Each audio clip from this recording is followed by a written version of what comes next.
ಮುನ್ರಾಜರು ಒಂದು ಒಳ್ಳೆಯ ಶಿಕ್ಷಕರು, ಒಳ್ಳೆಯ ಚಿಂತಕರು. ಎಲ್ಲದಕ್ಕೂ ಮಿಕ್ಕಿ ನಾನು ನೋಡಿದಷ್ಟೇ ಅವರ ಮಗುವಿಗೆ ನಾನು ಟೀಚರು ಆಗಿದ್ದೆ. ಒಂದು ಒಳ್ಳೆಯ ಮಾನವತಾವಾದಿ ಅಂತ ಹೇಳ್ಬೋದು. ಆಶಯ ಏನು ಅಂತ ಹೇಳಿದರೆ, ಇಂಥವರ ಕೈಯಿಂದ ಇವತ್ತು ಒಂದು ಸಂಸ್ಕಾರದ ಮೌಲ್ಯಯುತ ಕಾರ್ಯಕ್ರಮದ ಮಾಲಿಕೆಯ ಉದ್ಘಾಟನೆ ಆಗ್ತಾ ಇರ್ತದೆ ಅಂತ ಹೇಳುವುದೇ ಈ ಕಾರ್ಯಕ್ರಮದ ಅರ್ಧ ಸಕ್ಸಸ್ ಅಂತ ನಾನು ಹೇಳಲಿಕ್ಕೆ ಇಷ್ಟಪಡ್ತೇನೆ. ಇವತ್ತು ವಿವೇಕಾನಂದರ ಬಗ್ಗೆ ಅವರು ಮಾತಾಡಲಿಕ್ಕಿದ್ದಾರೆ. ಅವರ ಮಾತುಗಳನ್ನು ಕೇಳಿ ವಿದ್ಯಾರ್ಥಿಗಳು. ಬಹುಶಃ ನನ್ನ ಬದುಕಿನಲ್ಲಿ ಮ್ಯಾಥ್ಸ್ ಬಹಳ ಇಷ್ಟಪಟ್ಟ ಸಬ್ಜೆಕ್ಟ್ ಆದರೂ ಈ ಜಾಗಕ್ಕೆ ಗಣಿತ ನಗರ ಅಂತ ನಾವು ಹೇಳಿದರೂ ಕೂಡ ನಮ್ಮನ್ನು ತುಂಬ ಈ ಎತ್ತರಕ್ಕೆ ತಂದದ್ದು ಒಂದು ಕನ್ನಡ ಉಪನ್ಯಾಸಕರು, ನಮ್ಮ ತಂದೆ ತಾಯಿ ಕೊಟ್ಟಂತಹ ಸಂಸ್ಕಾರ. ಮುನಿರಾಜ ರೆಂಜಾಳರಂಥವರು ನಮಗೆ ಸಿಕ್ಕಿದ್ರು ಬಹುಶಃ ನಮ್ಮ ಜೀವನದಲ್ಲಿ. ಆದ್ದರಿಂದ ಇವತ್ತು ನಾವು ಏನಾಗಿದ್ದೇವೆ ಅದು ಬರೀ ಗಣಿತಶಾಸ್ತ್ರದಿಂದ ಅಂತ ಯಾರಾದರೂ ನೀವು ಮಕ್ಕಳು ತಿಳ್ಕೊಂಡಿದ್ದರೆ ಅದು ನಿಮ್ಮ ತಪ್ಪು ಕಲ್ಪನೆ. ಮತ್ತು ನೀವು ಇಷ್ಟೆಲ್ಲ ಓದ್ತೀರಿ, ಪ್ರಿಪರೇಟರಿ ಬರೀತೀರಿ, ಮಾರ್ಕ್ಸ್ ಪಡ್ಕೊಳ್ತೀರಿ. ಆದರೆ ಪ್ರಾಮುಖ್ಯವಾದ ಅಂಗ ಯಾವುದು ಅಂತಂದರೆ, ಇವತ್ತು 1 ಗಂಟೆ ನೀವು ಕೂತ್ಕೊಳ್ತೀರಲ್ಲ ಈ ಕಾರ್ಯಕ್ರಮದಲ್ಲಿ, ಅಲ್ಲಿ ನಿಮ್ಮ ಬದುಕಿಗೆ ಬುತ್ತಿಯನ್ನು ಕಟ್ಟಿಕೊಡುವಂಥ ಕಾರ್ಯಕ್ರಮ ಇರ್ತದೆ. ನಿಮ್ಮ ಈ ನೆನಪಿನ ಬುತ್ತಿ, ಈ ಬಾಲ್ಯದ ನೆನಪು ನಿಮ್ಮ ಬದುಕಿನ ದಾರಿಯಾಗ್ತದೆ ಅನ್ನುವಂಥ ಒಂದು ಮಾತನ್ನು ಹೇಳಿಕೊಂಡು ಇವತ್ತಿನ ದಿನ ತುಂಬ ವಿಷಯಗಳಿಗೆ ವಿಶೇಷ ದಿನ. ಇವತ್ತು ಸೆಕೆಂಡ್ PUC ರಿಸಲ್ಟ್ ಬಂದಿದೆ. 10 ವಿದ್ಯಾರ್ಥಿಗಳು 590ಕ್ಕಿಂತಲೂ ಜಾಸ್ತಿ ಮಾರ್ಕ್ ನಮ್ಮಲ್ಲಿ ಪಡ್ಕೊಂಡಿದ್ದಾರೆ. 595 ಸೈನ್ಸ್ ಸ್ಟ್ರೀಮ್ನಲ್ಲಿ 2 ವಿದ್ಯಾರ್ಥಿಗಳು ಪಡ್ಕೊಂಡಿದ್ದಾರೆ. 2 ವಿದ್ಯಾರ್ಥಿಗಳು ರಾಜ್ಯಕ್ಕೆ 4th ರ್ಯಾಂಕ್. ಕಾಮರ್ಸ್ನಲ್ಲಿ ಡಿಸ್ಟ್ರಿಕ್ಟ್ ಫಸ್ಟ್ ರ್ಯಾಂಕ್, ಡಿಸ್ಟ್ರಿಕ್ಟಿಗೆ ಫಸ್ಟ್ ಮತ್ತು ಸ್ಟೇಟ್ಗೆ 3rd ರ್ಯಾಂಕ್. 4 ಮಂದಿ ವಿದ್ಯಾರ್ಥಿಗಳಿಗೆ 5 ಸಬ್ಜೆಕ್ಟ್ನಲ್ಲಿ 100, 6ರಲ್ಲಿ 5 ಸಬ್ಜೆಕ್ಟ್ನಲ್ಲಿ 100. ಅದೇ ಸಂದರ್ಭದಲ್ಲಿ ಒಂದು 3 ವಿದ್ಯಾರ್ಥಿಗಳು ರಿಸಲ್ಟ್ ಕಳ್ಕೊಂಡಿದ್ದಾರೆ. ಅದನ್ನು ಹೇಳಬೇಕು ನಾವು. ಯಾಕಂತೇಳಿದ್ರೆ ಈ ಶಿಕ್ಷಕರ ಎಲ್ಲ ಪ್ರಯತ್ನದ ನಡುವೆಯೂ ಆ ಡೇ ಸ್ಕಾಲರ್ಸನ್ನು ನಮಗೆ ಕಾಲೇಜಿಗೆ ಕಲಿಸಲಿಕ್ಕೆ ತರಲಿಕ್ಕೆ ಆಗಲಿಲ್ಲ. ನಮ್ಮ ದುರದೃಷ್ಟ, ನಮಗೆ ಬೇಕಾದಷ್ಟು ಸಿಗಲಿಲ್ಲ. ಆದರೆ ಹಾಸ್ಟೆಲ್ನಲ್ಲಿರುವ ಯಾವುದೇ ವಿದ್ಯಾರ್ಥಿ ಸತತವಾಗಿ ಆ ಮಂಜುನಾಥ್ ಸರ್ ಮತ್ತು ಎಲ್ಲರ ಪರಿಶ್ರಮ, ಸೌಜನ್ಯ ಎಲ್ಲರ ಪರಿಶ್ರಮದಿಂದಾಗಿ ಇವತ್ತು 100% ಫಲಿತಾಂಶ ಪ್ರತಿ ವರ್ಷವೂ ಬರ್ತಾ ಇದೆ. ಕಳೆದ ವರ್ಷದ 79 MBBS ಹೋದ ವಿದ್ಯಾರ್ಥಿಗಳಲ್ಲಿ 46 ಮಂದಿ ಹಾಸ್ಟೆಲ್ನಲ್ಲೇ ಇದ್ದವರನ್ನು ನೆನಪಿಸ್ಕೊಳ್ತೇನೆ. ಆ ವಿಶೇಷ ದಿನ ಇವತ್ತು. ರಿಸಲ್ಟ್ ಕೂಡ ಒಳ್ಳೆಯ ರಿಸಲ್ಟ್ ಬಂದಿದೆ. ನಾನು ಉಲ್ಲೇಖ ಮಾಡ್ತಾ ಹೋದರೆ ಅದು ಖುಷಿಯಲ್ಲಿ ಉಲ್ಲೇಖ ಮಾಡೋದು. ನಾನು ಹೆಚ್ಚು ಮಾತಾಡಿದರೆ ಬಹುಶಃ ಪ್ರಧಾನ ಮಾತುಗಾರರು ಇವತ್ತು ಬಂದಿದ್ದಾರೆ, ಅವರ ಮಾತಿನಲ್ಲಿ ನಾನು ಹಸ್ತಕ್ಷೇಪ ಮಾಡಿದಾಗುತ್ತೆ. ಆದ್ದರಿಂದ ಅವರಿಗೆ ಹೆಚ್ಚು ಸಮಯ ಕೊಡಬೇಕು. ಆದರೆ ಖುಷಿ ಕೆಲವೊಮ್ಮೆ ಕಡಿಲಿಕ್ಕೆ ಆಗೋದಿಲ್ಲ. ಖುಷಿ ಸಣ್ಣ ಸಣ್ಣ ಖುಷಿ ನಮ್ಮ ಲೈಫ್ನಲ್ಲಿ. ಏನಂತಂದರೆ, ಈಗ ರವಿ ಕಲೆಕ್ಟ್ ಅಂತ ನಮ್ಮ ಸಂಸ್ಥೆ ಪ್ರಾರಂಭ ಆಗುವಾಗ ಕೆಲಸಕ್ಕೆ ಬಂದಿದ್ರು. ಅವರೆಲ್ಲ ಈಗ ಕ್ಲೀನ್ ಮಾಡುವ ಕೆಲಸ, ಸಣ್ಣ ಅಡುಗೆ ಮಾಡುವ ಕೆಲಸ ಮಾಡ್ತಾ ಇದ್ರು. ಈಗ ಹಾಸ್ಟೆಲ್ನಲ್ಲಿದ್ದಾಗ ಲೇಡೀಸ್ ಹಾಸ್ಟೆಲ್ ಮಕ್ಕಳಿಗೆ ಗೊತ್ತಿರಲಿ, 10, 10, 11 ವರ್ಷ ಆಯ್ತು ಅವರು ಇಲ್ಲಿ ಬಂದು. ಅವರ ಮಗಳು ರಶ್ಮಿತಾ 5ರಲ್ಲಿ 100, ಇಂಗ್ಲೀಷ್ 92. ನಮಗೆ ಅದಕ್ಕಿಂತ ದೊಡ್ಡ ಧನ್ಯತೆಯ ಭಾವ ಏನಿದೆ ಜೀವನದಲ್ಲಿ. ನನ್ನಂಥವನಿಗೆ ಈ ಸಂಸ್ಥೆ ಮಾಡುವುದು ಮತ್ತು ನನ್ನ ಎಲ್ಲ ಒಟ್ಟಿಗೆ ಇರುವ 234 ಉದ್ಯೋಗಿಗಳಿಗೆ ನಾನು ಹೇಳೋದು, ಸಂಬಳ ಮತ್ತು ಕೀರ್ತಿ ಇದಕ್ಕೆಲ್ಲ ಮೀರಿದ್ದು ಏನಂತ ಹೇಳಿದರೆ, ನಮ್ಮೊಟ್ಟಿಗೆ ಕೆಲಸ ಮಾಡುವಂಥ ಒಂದು 10 ವರ್ಷ ತನ್ನನ್ನು ತಾನು ತೊಡಗಿಸಿಕೊಂಡಂಥ ರವಿಕಲನ್ ಅಂತ ಒಂದು ಉದ್ಯೋಗಿಯ ಮಗುವಿಗೆ 5ರಲ್ಲಿ 100 ಬಂದು ಒಂದು 592 ಮಾರ್ಕ್ಸ್ ಬರ್ತದೆ ಅಂತ ಹೇಳಿದರೆ ಅದಕ್ಕಿಂತ ದೊಡ್ಡ ಧನ್ಯತೆ, ಸಕ್ಸಸ್ ನಮ್ಮ ಜೀವನದಲ್ಲಿ ಇಲ್ಲ. ಇದು ಮೌಲ್ಯದ ಪಾಲಿನಲ್ಲೇ ಬರ್ತದೆ. ಮತ್ತು ಇನ್ನೊಂದು ಸುಖ, ಇವತ್ತು ಪ್ರಾಂಶುಪಾಲರ ಮಗಳ ಬರ್ತ್ಡೇ ಅನ್ನೋದಕ್ಕಿಂತಲೂ ಆ ಮಗಳು ಬರ್ತ್ಡೇಗೆ ಬಂದ ದಿವಸವೇ ಇವರು ಈ ಕಾಲೇಜಿನಲ್ಲಿ ಅವಳು ಹುಟ್ಟಿದ ದಿವಸವೇ ಪ್ರಿನ್ಸಿಪಾಲ್ ಆದರು. ಇವರಿಗೆ ಇವತ್ತು ಪ್ರಿನ್ಸಿಪಾಲರಾಗಿ 9 ವರ್ಷ ಆಗ್ತಾ ಇದೆ. ಇದನ್ನೆಲ್ಲ ಯಾಕೆ ಇದರ ಜೊತೆ ಜೋಡಿಸ್ತಾ ಇದ್ದೇನೆ ಅಂತ ಹೇಳಿದರೆ, ಅಂಥ ದಿವಸ ಇದಕ್ಕೆಲ್ಲ ಮೀರಿದಂಥ ಒಂದು ಬಹಳ ಮನಸ್ಸನ್ನು ಕಟ್ಟುವಂಥ, ನಮ್ಮ ಸಂಸ್ಕಾರವನ್ನು ಚೆನ್ನಾಗಿ ಮಾಡುವಂತಹ, ನಾವು ದಾರಿ ತಪ್ಪದೇ ಇರುವಂತಹ, ನಾವು ಇನ್ನೊಬ್ಬರಿಗೆ ಒಂದಷ್ಟು ಮಾದರಿಯಾಗಿ ನಿಲ್ಲುವಂತಹ ಮೌಲ್ಯಾಧಾರಿತ ಒಂದು ಕಾರ್ಯಕ್ರಮದ ಮಾಲಿಕೆ ಇವತ್ತು ನನ್ನ ಗುರುಗಳ ಸಮಕ್ಷಮದಲ್ಲಿ ಮುನಿರಾಜ್ ರಂಜಾಳ್ ಅವರ ಕೈಯಿಂದ ಆಗ್ತದೆ ಅಂತ ಹೇಳುವಾಗ ಇದೆಲ್ಲ ಕಾಕತಾಳೆ, ಇವತ್ತು ರಿಸಲ್ಟ್ ಬರ್ತದೆ ಅಂತ ನಮ್ಗೆ ಗೊತ್ತಿರಲಿಲ್ಲ. ಅದು ಒಂದಕ್ಕೊಂದು ಪೂರಕವಾಗಿದೆ. ಬಹುಶಃ ನಮ್ಮ ಗಣಪತಿ ದೇವರು ಮತ್ತು ನಾಗದೇವರು ನಮಗೆ ಅನುಗ್ರಹ ಮಾಡಿದ್ದಾರೆ. ಮುಂದಿನ ದಿನಗಳಲ್ಲಿ ಈ ಸಂಸ್ಥೆ ನಾನು ರಚಿಸಿದ ನಂತರವೂ ಕೂಡ ಈ ಸಮಾಜಕ್ಕೊಂದು ಬಹಳ ದೊಡ್ಡ ಆಸ್ತಿಯಾಗಿ ಮುಂದುವರಿಯಬೇಕು.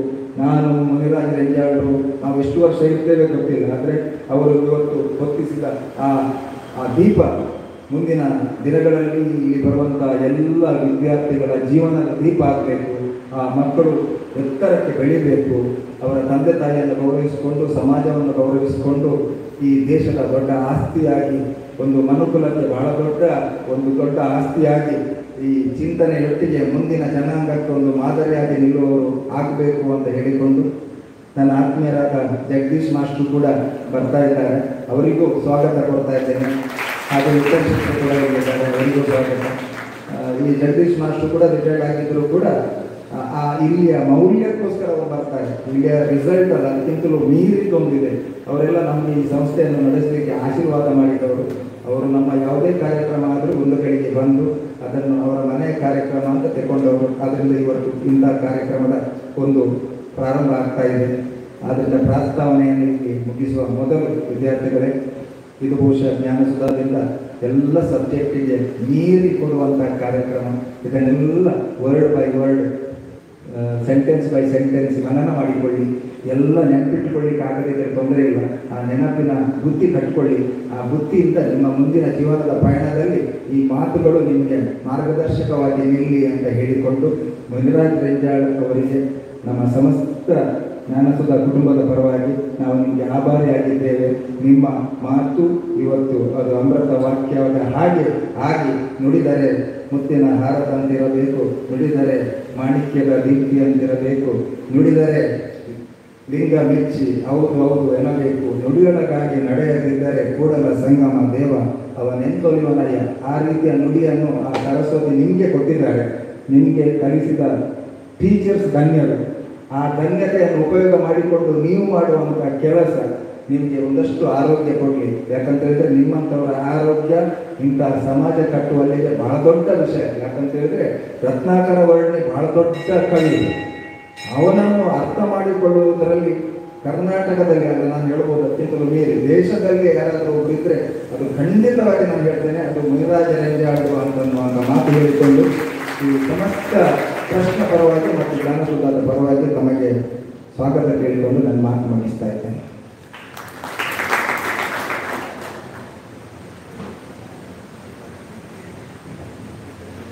ಕಾರ್ಯಕ್ರಮದ ಸದಾಶಯದೊಂದಿಗೆ ಫಲಿತಾಂಶದ ಶುಭಾಶಯವನ್ನು ನೀಡುವುದರ ಮೂಲಕ ಪ್ರಾಸ್ತಾವಿಕ ನುಡಿಗಳನ್ನಾಡಿದಂತಹ ಅಜಕಾರ್ ಪದ್ಮಗೋಪಾಲ್ ಎಜುಕೇಷನ್ ಟ್ರಸ್ಟ್ನ ಅಧ್ಯಕ್ಷರಾಗಿರುವಂತಹ ಡಾಕ್ಟರ್ ಸುಧಾಕರ್ ಶೆಟ್ಟಿ ಇವರಿಗೆ ಇವರ ಮಾತಿಗೆ ಧನ್ಯವಾದವನ್ನು ಸಲ್ಲಿಸ್ತಾ ಇದ್ದೇನೆ.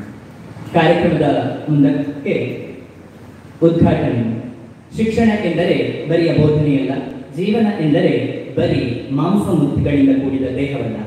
ದೇಹ ಮನಸ್ಸುಗಳೆರಡನ್ನ ಸಾತ್ವಿಕ ಮನೋಭಾವಗಳಿಂದ ಒಗ್ಗೂಡಿಸುವ ವಿಶೇಷ ಕಾರ್ಯಕ್ರಮಕ್ಕೆ ಜ್ಞಾನಸುಧಾ ಇಂದು ಅಣಿಯಾಗ್ತಾ ಇದೆ.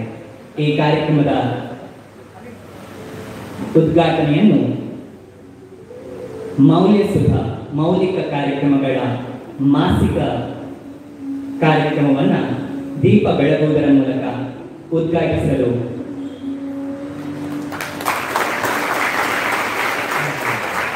ಈ ವೇದಿಕೆಯಿಂದ ಇಂದು ಮೊದಲುಗೊಂಡು ಮುಂದಿನ ಸರಣಿಗಳಲ್ಲಿ ಅನೇಕ ಕಾರ್ಯಕ್ರಮ, ಉಪನ್ಯಾಸಗಳು, ಕಲೆ, ಸಾಹಿತ್ಯ, ಸಂಸ್ಕೃತಿ, ಸಂಸ್ಕಾರ, ಸದ್ವಿಚಾರಗಳನ್ನು ತುಂಬಿಕೊಂಡು ನಡೆದುಕೊಂಡು ಬಂದಿದೆ ಮೌಲ್ಯಸುಧಾ. ಇಂದಿನ ವಿಶೇಷ ಉಪನ್ಯಾಸವನ್ನು ನೀಡಲಿರುವಂತಹ ಶ್ರೀ ಮುನಿರಾಜ್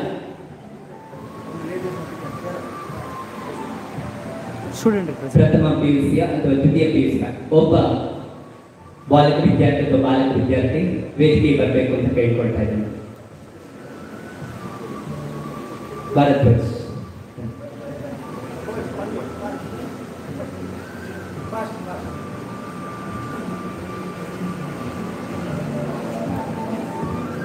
ಇಂದಿನ ಮಕ್ಕಳೇ ಮುಂದಿನ ಪ್ರಜೆಗಳು ಎನ್ನುವಂತೆ ಮುಂಬರುವ ದಿನಗಳಲ್ಲಿ ಸಮಾಜದ ಮುಖ್ಯ ಸ್ಥಾನವನ್ನು ಪಡೆದುಕೊಳ್ಳಲಿರುವವರು ವಿದ್ಯಾರ್ಥಿಗಳು.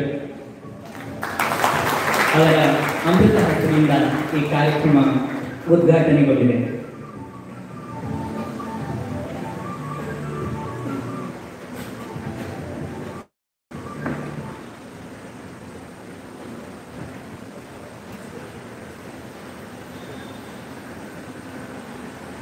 ಕಾರ್ಯಕ್ರಮದ ಮುಖ್ಯ ಘಟ್ಟದಲ್ಲಿ ನಾವಿದ್ದೇವೆ.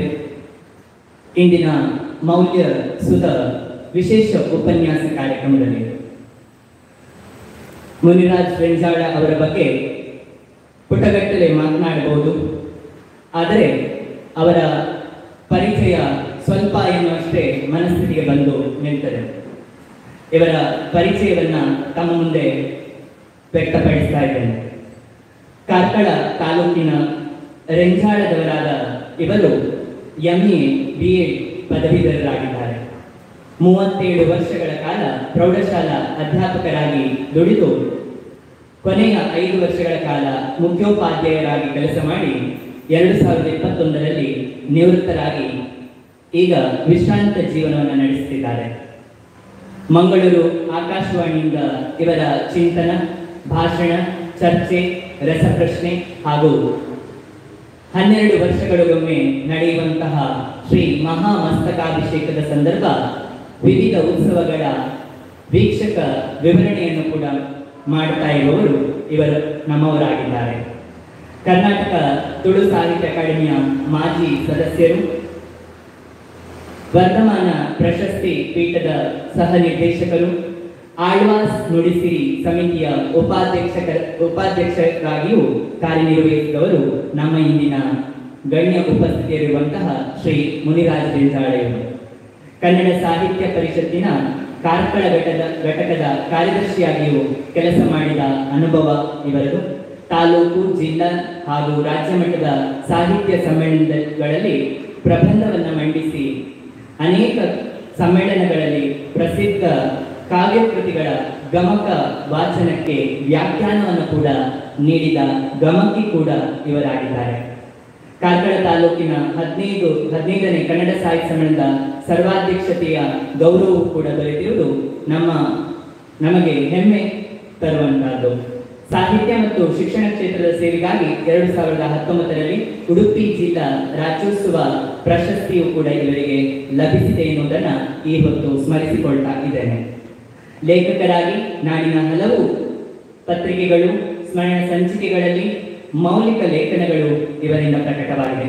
ಅಲ್ಲದೆ ಹಲವು ಪುಸ್ತಕಗಳು ಪ್ರಕಟವಾಗಿದ್ದು ಅವುಗಳಲ್ಲಿ KV ಜಿನರಾಜ್ ಹೆಗಡೆಯವರು ಸಾಗರ ತೀರದ ಸ್ವರ್ಗ ಕೇರಳ, ಅರಿವೆ ಗುರು ಹಾಗೂ ಸಿಂಗಾರ ಕವಿ ಹಂಸರಾಜೆ ರತ್ನಾಕರವರಣಿ ತುಳು ಕೃತಿ ಪ್ರಮುಖವಾದವು.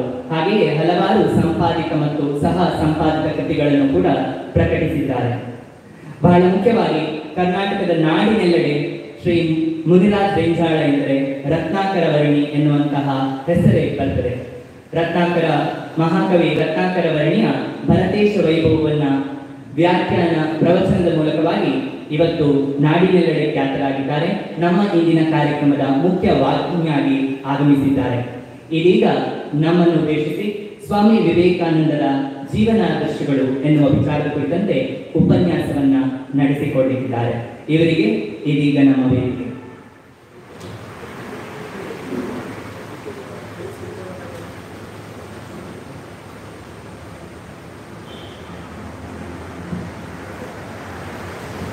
ಈಗಾಗಲೇ ತಮಗೆ ತಿಳಿದಿರುವಂತೆ ದ್ವಿತೀಯ PUCಯ ಫಲಿತಾಂಶ ಪ್ರಕಟಗೊಂಡಿದೆ.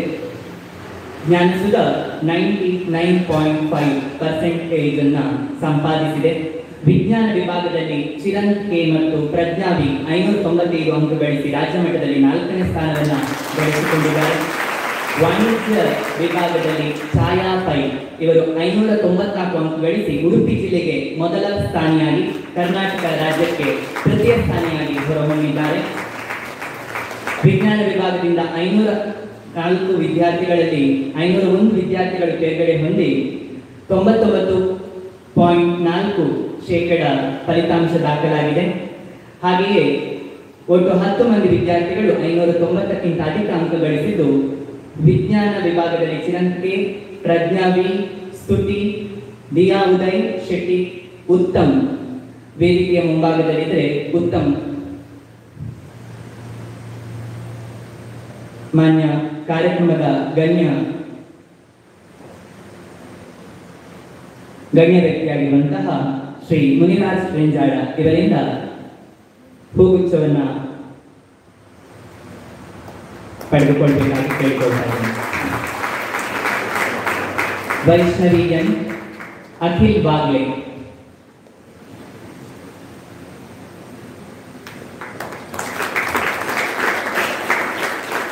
ಹಾಗೆ ವಾಣಿಜ್ಯ ವಿಭಾಗದಲ್ಲಿ ಛಾಯಾ ಪೈ, ಹಾಗೆಯೇ ರಶ್ಮಿತಾ ಶೆಟ್ಟಿ ಇವರು ವೇದಿಕೆಗೆ ಬಂದು ಹೂವನ್ನ ಪಡೆದುಕೊಳ್ಬೇಕಾಗಿ ಕೇಳಿಕೊಳ್ತಾ ಇದ್ದೇನೆ.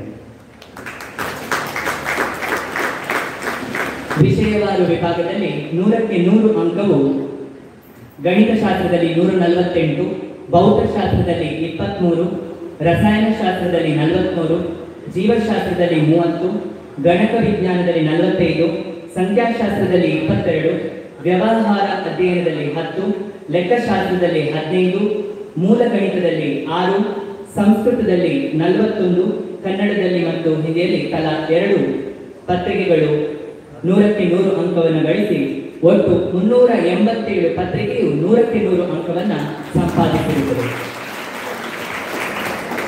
ಹಾಗೆಯೇ ದಿಯಾ ಉದಯ್ ಶೆಟ್ಟಿ 5ರಲ್ಲಿ 100ಕ್ಕೆ 100 ಅಂಕವನ್ನು ಗಳಿಸಿದಂತಹ ರಾಕೇಶ್ HG,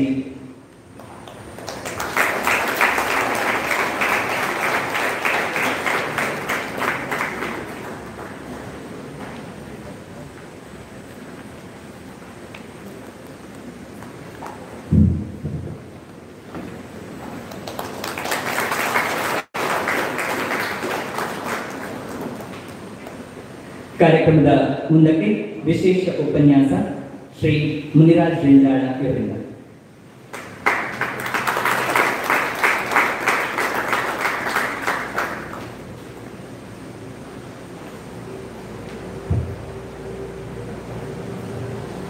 ಅಜ್ಞಾನತಿ ನಿರಾಂಗಸ್ಯ ಜ್ಞಾನಾಂಜನಶಲಾಕಯ ಚಕ್ಷುರೋನ್ಮೀಲಿತಂ ತೇನ ತಸ್ಮೈ ಶ್ರೀ ಗುರುವೇ ನಮಃ.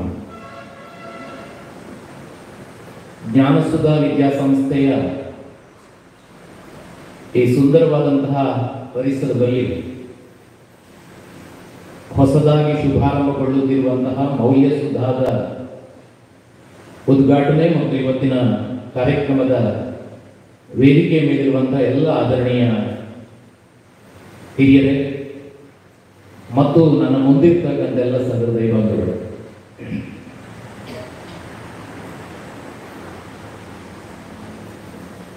ಮೌಲ್ಯಸುಧಾದ ಶುಭಾರಂಭದ ಹೊತ್ತಿನಲ್ಲಿ PUC ಫಲಿತಾಂಶ ಬಂದು ಈ ಕಾರ್ಯಕ್ರಮಕ್ಕೆ ಒಂದು ಹೊಸ ಜೋಶ್ ಬಂದದ್ದು ನನ್ನ ಸುಯೋಗ ಅಂತ ನಾನು ಭಾವಿಸಿಕೊಳ್ತೇನೆ. ಅನಿರೀಕ್ಷಿತವಾದದ್ದು. ಆದ್ದರಿಂದ ಈ ಸಂತೋಷದಲ್ಲಿ ನಾನು ಕೂಡ ಭಾಗಿಯಾಗ್ತಾ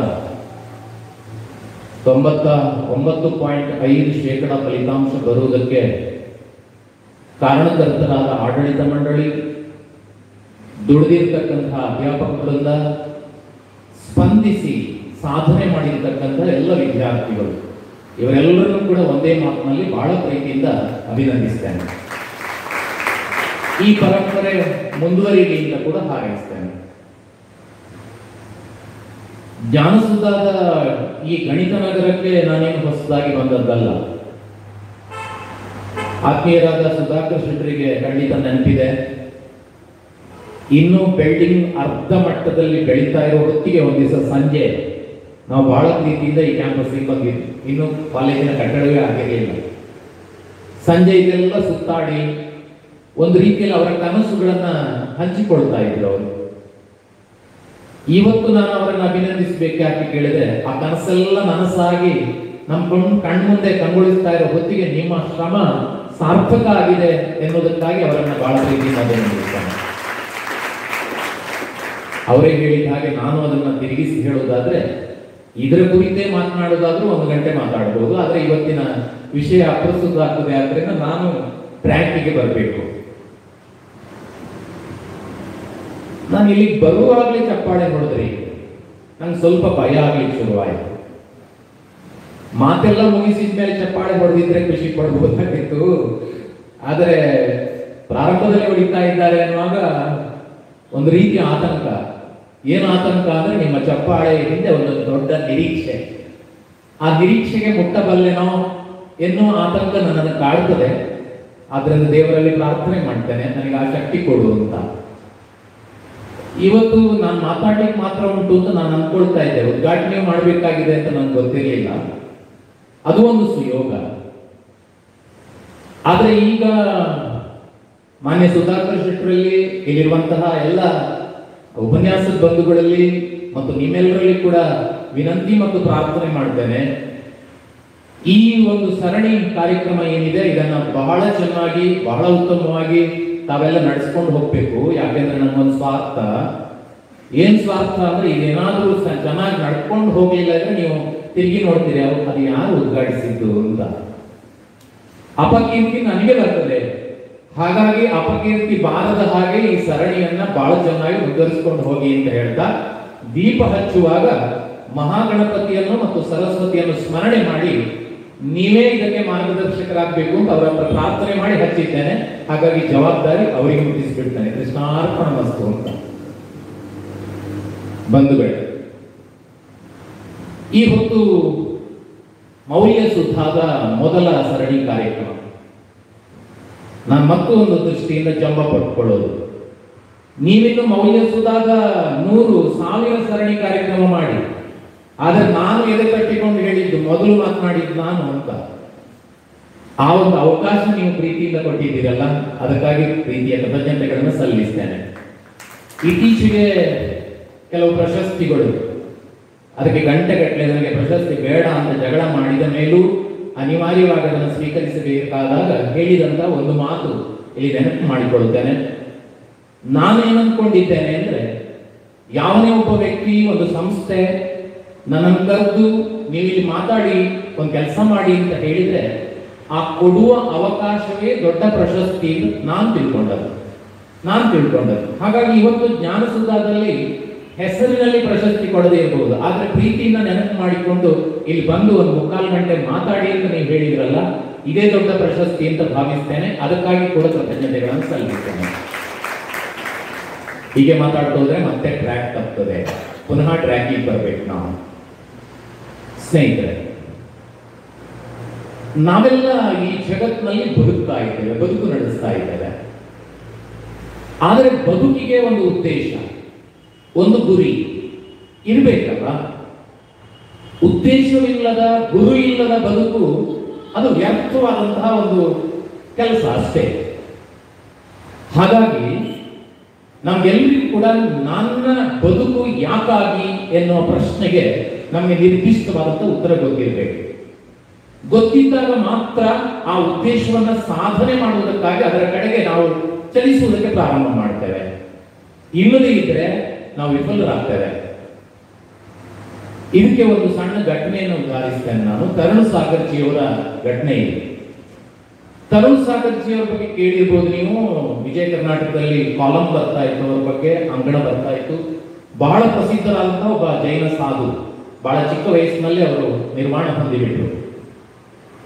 ಅವ್ರು ಎಲ್ಲಿದ್ದಾರೋ ಅಲ್ಲಿ ಜನ ರಾಶಿ ರಾಶಿ ಓಡ್ತಾ ಇದ್ರು.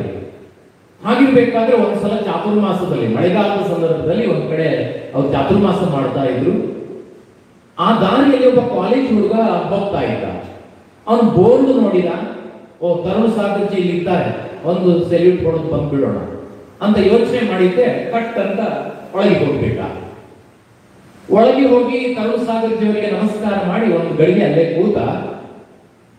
ನಾನು ಕೂಡ ತರುಣ್ ಸಾಗರ್ಜಿ ಅವ್ರನ್ನ ದರ್ಶನ ಮಾಡಿದ್ದೇನೆ. ಅವ್ರದೊಂದು ಸ್ವಭಾವ ಏನು ಅಂದ್ರೆ, ಯಾರಾದ್ರೂ ನೋಡಿ ಮುಖ ನೋಡಿ ಮಾತಾಡ್ಬೇಕು ಅಂತ ಅನಿಸಿದ್ರೆ ಮಾತಾಡ್ತಾ ಇದ್ರು, ಮಾತನಾಡೋದು ಬೇಡ ಅಂತ ಅನಿಸಿದ್ರೆ ಸುಮ್ಮನೆ ಇದ್ಬಿಡ್ತಿದ್ರು. ಅವ್ರ ಆತರ ಸ್ವಭಾವ. ಆ ಹುಡುಗ ಕಾಲೇಜ್ ಹುಡುಗ ಒಳಗೆ ಹೋಗ್ತಾ ಇದ್ದಾಗ ಅವರಿಗೆ ಮಾತಾಡಬೇಕು ಅಂತ ಅನ್ನಿಸಿರ್ಬೇಕು. ಅವ್ರು ಕೇಳಿದ್ರು, ಏನಪ್ಪ ಏನ್ ಮಾಡ್ತಾ ಇದೀಯಾ ಅಂತ ಕೇಳಿದ್ರಂತೆ ಹಿಂದಿಯಲ್ಲಿ. ನಾನು ಅದನ್ನ ಕನ್ನಡಕ್ಕೆ ತರ್ಜುಮೆ ಮಾಡ್ತಾ ಇದ್ದೇನೆ ಅಷ್ಟೇ. ಹುಡುಗನನ್ನ ಕೇಳ್ತಾರೆ, ಏನಪ್ಪ ಏನ್ ಮಾಡ್ತಾ ಇದೀಯಾ? ತಕ್ಷಣ ಹುಡುಗ ಪಕ್ಕದಲ್ಲಿರುವಂತಹ ಪುಸ್ತಕ, ಅದು ಒಂದೇ ಪುಸ್ತಕ, ನಾನು ಅದಕ್ಕೂ ಹೇಳಿಕೊಂಡು ಬಹಳ ಸ್ಪೆಷಲ್ ಅಂತ. ಕಾಲೇಜ್ಗೆ ಹೋಗುವ ಮಕ್ಕಳ ಕೈಯಲ್ಲಿ ಒಂದೇ ಪುಸ್ತಕ. ಆ ಪ್ರಾಥಮಿಕ ಶಾಲೆಗೆ ಹೋಗುವ ಮಕ್ಕಳಲ್ಲಿ ಬಸ್ಸಿಗೆ ಅವ್ರು ಹೋದ್ರು ಕೂಡ ಬ್ಯಾಗ್ ಹೋಗುವುದಿಲ್ಲ, ಅಷ್ಟು ದೊಡ್ಡ ಪುಸ್ತಕಗಳ ರಾಶಿ. ಅದು ದೊಡ್ಡ ದೊಡ್ಡ ಕ್ಲಾಸಿಗೆ ಹೋದಾಗ ಪುಸ್ತಕ ಚಿಕ್ಕದಾಗೋದು ಹೇಗೆ ಅಂತ ಗೊತ್ತಿಲ್ಲ, ಒಂದೇ ಪುಸ್ತಕ. ಹೀಗೆ ಹೇಳ್ತಾ ಇದ್ದಾಗಲೂ ಕೂಡ ಒಬ್ಬ ಕಾಲೇಜ್ ಹುಡುಗ ಹೇಳ್ಬಿಟ್ಟ, ಅದು ಇರ್ತಾ ಇರಲಿಲ್ಲ ಸರ್, ಆದ್ರೆ ಬಸ್ಸಲ್ಲಿ ಪಾಸ್ ಕೊಡುದಿಲ್ಲ, ಅದಕ್ಕೆ ಅದು ಇಟ್ಕೊಳ್ಳೋದು ನಾವು, ಯಾಕಂದ್ರೆ ಕಾಲೇಜಿಗೆ ಹೋಗ್ತಾ ಇದ್ದೇವೆ ಅಂತ ಗೊತ್ತಾಗ್ಬೇಕಲ್ಲ ಅಂತ. ಹಾಗಾಗಿ ಅವನು ಆ ಪುಸ್ತಕ ತೋರಿಸಿ ಹೇಳ್ದ, ಸ್ವಾಮಿ ನಾನು ಕಾಲೇಜಿಗೆ ಹೋಗ್ತಾ ಇದ್ದೇನೆ. ಕರುಣಸಾಗರ್ಜಿ ಕೇಳಿದ್ರು, ಏನ್ ಮಾಡ್ತಾ ಇದೀಯ? ನಾನು ಕಾಲೇಜಿಗೆ ಹೋಗ್ತಾ ಇದ್ದೆ. ಮುಂದಿನ ಕರುಣಸಾಗರ್ಜಿ ಅವರ ಎಲ್ಲ ಪ್ರಶ್ನೆಗಳು ಯಾಕೆ ಎನ್ನುವುದರಿಂದ ಕೂಡಿತ್ತು. ಅವ್ರು ಕೇಳ್ತಾರೆ, ಯಾಕೆ ಕಾಲೇಜಿಗೆ ಹೋಗ್ತೀಯಪ್ಪ ಅಂದ್ರಂತೆ. ಪುನಃ ಅದೇ ಪುಸ್ತಕ ಎತ್ತಿ ಕರುಣಸಾಗರ್ಜಿಗೆ ತೋರಿಸಿ ಹೇಳ್ತಾನೆ, ಓದುದಕ್ಕೆ ಸ್ವಾಮಿ ಅಂದ. ನೀನ್ ಯಾಕೆ ಓದ್ತೀಯಪ್ಪ ಅಂದ್ರು. ಸ್ವಾಮಿ ಒಳ್ಳೆ ಮಾರ್ಕ್ ಬರ್ಬೇಕಲ್ಲ, ಒಳ್ಳೆ ರಿಸಲ್ಟ್ ಬರ್ಬೇಕಲ್ಲ ಅಂದ. ಒಳ್ಳೆ ಮಾರ್ಕ್ ಯಾಕೆ ಬೇಕು ನಿನಗೆ ಅಂದ್ರು. ಪುನಃ ಎಲ್ಲ ಯಾಕೆ ಮಾರ್ಕ್ ಯಾಕೆ ಬೇಕು ಅಂದ್ರೆ ನಾಳೆ ಸಿಗುವ ಸರ್ಟಿಫಿಕೇಟ್ ಇದೆಯಲ್ಲ, ಮಾರ್ಕ್ಸ್ ಕಾರ್ಡ್, ಒಳ್ಳೆ ಮಾರ್ಕ್ಸ್ ಕಾರ್ಡ್ ಇರ್ಬೇಕಲ್ಲ ಅಂದ. ಒಳ್ಳೆ ಮಾರ್ಕ್ಸ್ ಕಾರ್ಡ್ ಯಾಕೆ ಬೇಕು ಅಂದ್ರು ಕರುಣಸಾಗರ್ಜಿ. ನನಗೆ ಒಳ್ಳೆ ಉದ್ಯೋಗ ಸಿಗ್ಬೇಕಲ್ಲ ಸ್ವಾಮಿ, ಮಾರ್ಕ್ ಒಳ್ಳೆದಿದ್ದರೆ ಉದ್ಯೋಗ ಎಲ್ಲ ಯಾಕೆ ಕೊಡ್ತಾರೆ ಅಂದ. ನಿನಗೆ ಉದ್ಯೋಗ ಯಾಕೆ ಬೇಕು ಅಂದ್ರು. ಮತ್ತೆ ಪುನಃ ಉದ್ಯೋಗ ಯಾಕೆ ಬೇಕು ಅಂದ್ರೆ ನಾನು ಮದುವೆ ಆಗ್ಬೇಕಲ್ಲ ಸ್ವಾಮಿ, ಕೆಲಸ ಇಲ್ಲದಿದ್ರೆ ಹುಡುಗಿ ಯಾಕೆ ಕೊಡ್ತಾರೆ ಅಂದ. ನಿನ್ಗೆ ಮದುವೆ ಯಾಕೆ ಆಗ್ಬೇಕು ಅಂದ್ರು ಪುನಃ ಕರುಣಸಾಗರ್ಜಿ. ಯಾಕೆ ಮದುವೆ ಆಗ್ಬೇಕು ಅಂತ. ಅಯ್ಯೋ ನಾನು ಸಂಸಾರ ಮಾಡ್ಬೇಕಲ್ಲ ಸ್ವಾಮಿ ಅಂದ. ನೀನು ಸಂಸಾರ ಯಾಕೆ ಮಾಡ್ಬೇಕು ಅಂದ್ರು. ನಾನು ಬದುಕಬೇಕಲ್ಲ ಸ್ವಾಮಿ ಅಂದ. ಆಗ ಕೊನೆಯ ಪ್ರಶ್ನೆ ಕರುಣಸಾಗರ್ಜಿ ಪೆಟ್ಟು ತೋರಿಸಿ ಕೇಳಿದ್ರು, ನೀನ್ ಯಾಕೆ ಬದುಕಬೇಕು ಅಂತ. ನಾನು ಒಂದು ಗಳಿಗೆ ಈ ಕಥೆ ತುಂಬಾ ಕಡೆ ಹೇಳಿದ್ದೇನೆ, ಹೇಳುವಾಗ ಹೇಳ್ತೇನೆ, ಅವನಿಗಲ್ಲ ನಿಮಗೆ ಈ ಕೊನೆಯ ಪ್ರಶ್ನೆ ಬಂದಿದ್ರೆ ಏನು ಉತ್ತರ ಕೊಡ್ತಿದ್ರಿ. ಆದ್ರೆ ಅವ ಜಾಣ, ಒಂದು ಗಳಿಗೆ ಮಾತ್ರ ಗಲಿಬಿಲಿ ಆಗ್ಬಿಟ್ಟು ಅದಕ್ಕೆ ಏನು ಉತ್ತರ ಕೊಡ್ಬೇಕು, ನಾನೇಕ್ ಬದುಕಬೇಕು ಅಂತ. ಆದ್ರೆ ಒಂದೇ ಗಳಿಗೆ ಮತ್ತೆ ಆಚೆ ನೋಡಿ ಈಚೆ ನೋಡಿ ಹೇಳಿದ, ಸ್ವಾಮಿ ಎಲ್ಲರೂ ಬದುಕ್ತಾ ಇದ್ದಾರಲ್ಲ, ಅದಕ್ಕೆ ನಾನು ಬದುಕಬೇಕು ಅಂತ. ಈಗ ಪ್ರಶ್ನೆ ಇರುವುದು ನಮ್ಮ ಮುಂದೆ, ನಾವೆಲ್ಲರೂ ಬದುಕ್ತಾ ಇರೋದು ಎಲ್ಲರೂ ಬದುಕ್ತಾ ಇದ್ದಾರೆ ಅಂತ ನಾವು ಬದುಕ್ತಾ ಇದ್ದೇವಾ, ಅಥವಾ ನಮ್ಮ ಬದುಕಿಗೆ ನಮ್ಮದೇ ಆದಂತಹ ನಿರ್ದಿಷ್ಟವಾದಂತಹ ಗುರಿ ಉದ್ದೇಶ ಇದೆಯಾ? ಇದೆ. ಎರಡು ರೀತಿಯ ಗುರಿಗಳನ್ನು ಇಟ್ಟುಕೊಂಡು ಜನ ಬದುಕ್ತಾರೆ ಈ ಜಗತ್ತಿನಲ್ಲಿ. ಒಂದು ತೀರಾ ತಾನು ಅಷ್ಟೇ ತನಗೇನಾಗಬೇಕು ಅಂತ ಯೋಚನೆ ಮಾಡ್ಕೊಂಡು ಬದುಕ್ತಕ್ಕಂತಹ ಬದುಕಿನ ಗುರಿಯನ್ನು ಸ್ವಾರ್ಥ ಅಂತೇವೆ ನಾವು. ಬಹುಶಃ ಈ ತರದವರ ಸಂಖ್ಯೆ ಜಾಸ್ತಿ ಇದೆಯೇನೋ ಅಂತ ಅನಿಸೋದು ಕೆಲವು ಸಲ. ಅದಕ್ಕೆ ಸುಮ್ಮನೆ ಜೋಗಿಗೆ ಯಾವಾಗಲೂ ಹೇಳ್ತಾ ಇರ್ತೇನೆ ನಾನು, ಒಂದು ನೀರಿನಲ್ಲಿ ಎರಡು ಮೀನುಗಳು ಹೋಗ್ತಾ ಇತ್ತು ಅಂತೆ. ಅಂದ್ರೆ ಈ ಭೂಮಿ ಮೇಲಿರುವ ಮನುಷ್ಯರ ಸ್ಥಿತಿ ಹೇಗಿದೆ ಎನ್ನುವುದಕ್ಕೆ. ಅದರಲ್ಲಿ ತಾಯಿ ಮೀನು ಇಂಗ್ಲಿಷ್ ಮೀಡಿಯಂ, ನಮ್ಮ ಜೀವನಕ್ಕಿಂತ ಉಲ್ಟ. ಮರಿ ಮೀನು ಕನ್ನಡ ಮೀಡಿಯಂ. ಇಲ್ಲೆಲ್ಲ ಮರಿ ಇಂಗ್ಲಿಷ್ ಮೀಡಿಯಂ, ತಾಯಿ ಇಂಗ್ಲಿಷ್ ಮೀಡಿಯಂ, ಕನ್ನಡ ಮೀಡಿಯಂ ಇರೋದು. ಅಂದ್ರೆ ಅದರಲ್ಲಿ ಮೀನಿನ ವಿಷಯದಲ್ಲಿ ಬಂದಾಗ ತಾಯಿ ಇಂಗ್ಲಿಷ್ ಮೀಡಿಯಂ, ಮರಿ ಕನ್ನಡ ಮೀಡಿಯಂ. ಆಗ ಮರಿ ಹೋಗ್ತಾ ಹೋಗ್ತಾ ನೀರಿನಲ್ಲಿ ಹೋಗ್ತಾ ಕೇಳ್ತದೆ, ಅಮ್ಮ ಅಮ್ಮ ನಾವು ನೀರಿನಲ್ಲಿ ಯಾಕಿದ್ದೇವೆ, ಭೂಮಿ ಮೇಲೆ ಯಾಕಿಲ್ಲ ಅಂತ. ಆಗ ಇಂಗ್ಲಿಷ್ ಮೀಡಿಯಂನ ಅಮ್ಮ ಉತ್ತರ ಕೊಡ್ತಾಳೆ, earth is made for selfish not for fish ಅಂತ. ಒಂದು ಗಳಿಗೆ ನಮಗೆ ಜೋಕ್ ಅಂತ ಅನಿಸಿದ್ರು ಸತ್ಯ ಇರಬಹುದಲ್ಲ. Earth is made for selfish. ಇವತ್ತು ಜಗತ್ತಿನಲ್ಲಿ ಬದುಕ್ತಾ ಇರ್ತಕ್ಕಂಥವರೆಲ್ಲ ಸ್ವಾರ್ಥದ ಪಟ್ಟಿ ಕಟ್ಕೊಂಡು ನನಗೆ ಒಳ್ಳೇದಾಗಬೇಕು, ನನ್ನ ಮಗ ಅಮೆರಿಕಕ್ಕೆ ಹೋಗ್ಬೇಕು, ನಾವು ದುಡ್ಡು ಸಂಪಾದಿಸಬೇಕು, ಹೀಗೆ ಅಂತ ಯೋಚನೆ ಮಾಡ್ತಕ್ಕಂಥ. ನನ್ನ ತಪ್ಪಾಗ್ತದೇನೋ ಗೊತ್ತಿಲ್ಲ, ವಿಷಯಾಂತರ ಆಗ್ತಾ ಇದೆ. ಆದರೂ ಕೂಡ ಎಷ್ಟೋ ಸಲ ಈ ಟಾಪ್ ಸ್ಕೋರರ್ಸ್ ಶಾಲೆಯ ಕುರಿತು, ಸಂಸಾರದ ಕುರಿತು, ಅಪ್ಪ ಅಮ್ಮನ ಕುರಿತು ತಿರುಗಿ ನೋಡುವುದಿಲ್ಲ ಅನ್ನೋ ಕಂಪ್ಲೇಂಟ್ ಇದೆ ಅಂತ ಹೇಳೋದು ನಾನು. ಸತ್ಯ ಆಗದೇ ಇರ್ಬೋದು, ನಿಮ್ಮಲ್ಲಿ ಆ ಥರದವ್ರು ಇಲ್ಲದೇ ಇರ್ಬೋದು, ಜ್ಞಾನಸುಧಾ ಸ್ಪೆಷಲ್ ಇರ್ಬೋದು, ಗೊತ್ತಿಲ್ಲ. ಸ್ವಾರ್ಥಿಗಳಾಗ್ಬಿಡ್ತಾರೆ ಅಂತ. ಪೆಟ್ಟು ತಿಂದ ಫೀಲ್ಡ್ ಅಲ್ಲಿ ಆಟ ಆಡ್ತಾ ಕೂತಿದ್ದ ಹಿಂದಿನ ಬೆಂಚಿನ ಮಕ್ಕಳೇ ಎಷ್ಟೋ ಸಲ ಶಾಲೆಗೆ ಆಧಾರ ಆಗುವುದು ಅಂತ. ಅವರು ಸ್ವಾರ್ಥಿಗಳಲ್ಲ, ಅವರು ಸ್ವಲ್ಪ ವಿಶಾಲ ಮನಸ್ಸಿನವರು. ಎಲ್ಲರ ಮೇಲೆ ಆರೋಪ ಅಲ್ಲ, ಪ್ರಶ್ನೆ ಅಲ್ಲ. ಹಾಗಾಗಿ ನಾವು ಸ್ವಾರ್ಥಿಗಳಾಗಿ ಬದುಕಬಾರದು. ನಮ್ಮ ಜೀವನ ನಡೆಸ್ಕೊಳ್ಳೋದ್ರ ಜೊತೆಯಲ್ಲಿ ನಮಗೆ ವಿಶಾಲವಾಗಿರ್ತಕ್ಕಂತಹ ಒಂದು ಸಮಾಜ ಇದೆ, ರಾಷ್ಟ್ರ ಇದೆ, ಇದರ ಒಳಿತಿಗಾಗಿ ಕೆಲಸ ಮಾಡಬೇಕು ಅಂತ ಯೋಚನೆ ಮಾಡುವಾಗ ನಮಗೆ ಕೆಲವು ಆದರ್ಶಗಳು ಬೇಕಾಗ್ತವೆ. ಸ್ವಾರ್ಥಕ್ಕೆ ಆದರ್ಶ ಬೇಕಾಗಿಲ್ಲ, ಆದರ್ಶಗಳು ಬೇಕಾಗ್ತವೆ. ಆ ಆದರ್ಶಗಳನ್ನು ಇಟ್ಕೊಂಡು ನಾವು ಜೀವನ ಮಾಡಬೇಕಾಗುತ್ತೆ, ಬದುಕಬೇಕಾಗತ್ತೆ. ಈ ಆದರ್ಶಗಳು ಎಲ್ಲಿಂದ ಬರ್ತವೆ ಅಂತ ಕೇಳಿದ್ರೆ ಅನೇಕ ಮಂದಿ ಮಹಾಪುರುಷರಿಂದ ನಾವು ಈ ಆದರ್ಶಗಳನ್ನ ಅವರ ನಡೆಯಿಂದ, ಅವರ ನುಡಿಯಿಂದ ಸ್ವೀಕಾರ ಮಾಡ್ತೇವೆ. ಹೀಗನ್ನುವಾಗ ನನಗೆ ಒಬ್ಬ ವ್ಯಕ್ತಿಯ ಜೀವನದ ಘಟನೆ ನೆನಪಾಗುತ್ತೆ. ಸ್ವಾಮಿ ವಿವೇಕಾನಂದನ ಕೈಗೆತ್ಕೊಳ್ತೇನೆ, ಆದರೂ ಕೂಡ ಅದು ಉಧಮ್ ಸಿಂಗ್ನ ಬಗ್ಗೆ. ತುಂಬಾ ಕಾಲೇಜುಗಳಲ್ಲಿ ನಾನು ಎದೆ ತಟ್ಟಿಕೊಂಡು ಆ ಕಥೆಯನ್ನು ಹೇಳ್ತಾ ಬಂದಿದ್ದೇನೆ.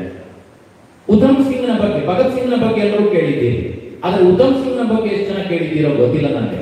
ನಂಗೆ ಬಹಳ ಪ್ರೀತಿ ಅವನ ಬದುಕಿನ ಬಗ್ಗೆ. ಜಲಿಯನ್ ವಾಲಾಬಾಗ್ ದುರಂತ ಆದಾಗ 1919ರಲ್ಲಿ ಭಗತ್ ಸಿಂಗ್ ಹೇಗೆ ಅಲ್ಲಿ ಹೋಗಿದ್ನೋ ಅದೇ ರೀತಿಯಲ್ಲಿ ಆ ಘಟನೆ ಆಗುವಾಗ ಉಧಮ್ ಸಿಂಗ್ ಕೂಡ ಒಬ್ಬ ಯುವಕನಾಗಿ 16-17ರ ಯುವಕನಾಗಿ ಅದೇ ಜಲಿಯನ್ ವಾಲಾಬಾಗಿಗೆ ಹೋಗಿದ್ದ. ಫೈರಿಂಗ್ ಆಗುವಾಗ ನೋಡಿದ್ದ. ಅವನ ಕಣ್ಣೆದುರೇ ಜನ ಈ ಜನರಲ್ ಡಯರ್ ಆದೇಶ ಕೊಟ್ಟ ಆದೇಶಕ್ಕನುಸಾರವಾಗಿ ಹೊಡೆದಿರ್ತಕ್ಕಂಥ ಗುಂಡುಗಳ ಪೆಟ್ಟನ್ನು ತಿಳ್ಕೊಂಡು ಹಾಗೆ ಕೊನೆಯಿಸುವುದನ್ನು ಕಣ್ಣಾರೆ ನೋಡಿದ್ದ.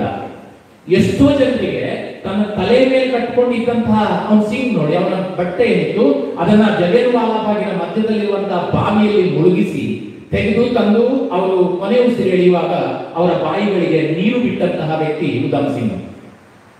ಆ ಹೊತ್ತಿಗೆ ಆ 3 ಅಡಿ, ನೀವು ಘಟನೆ ಗೊತ್ತಿರ್ಬೋದು, ನಾನು ಅದನ್ನು ವಿಸ್ತರಿಸ್ತಾ ಇಲ್ಲ.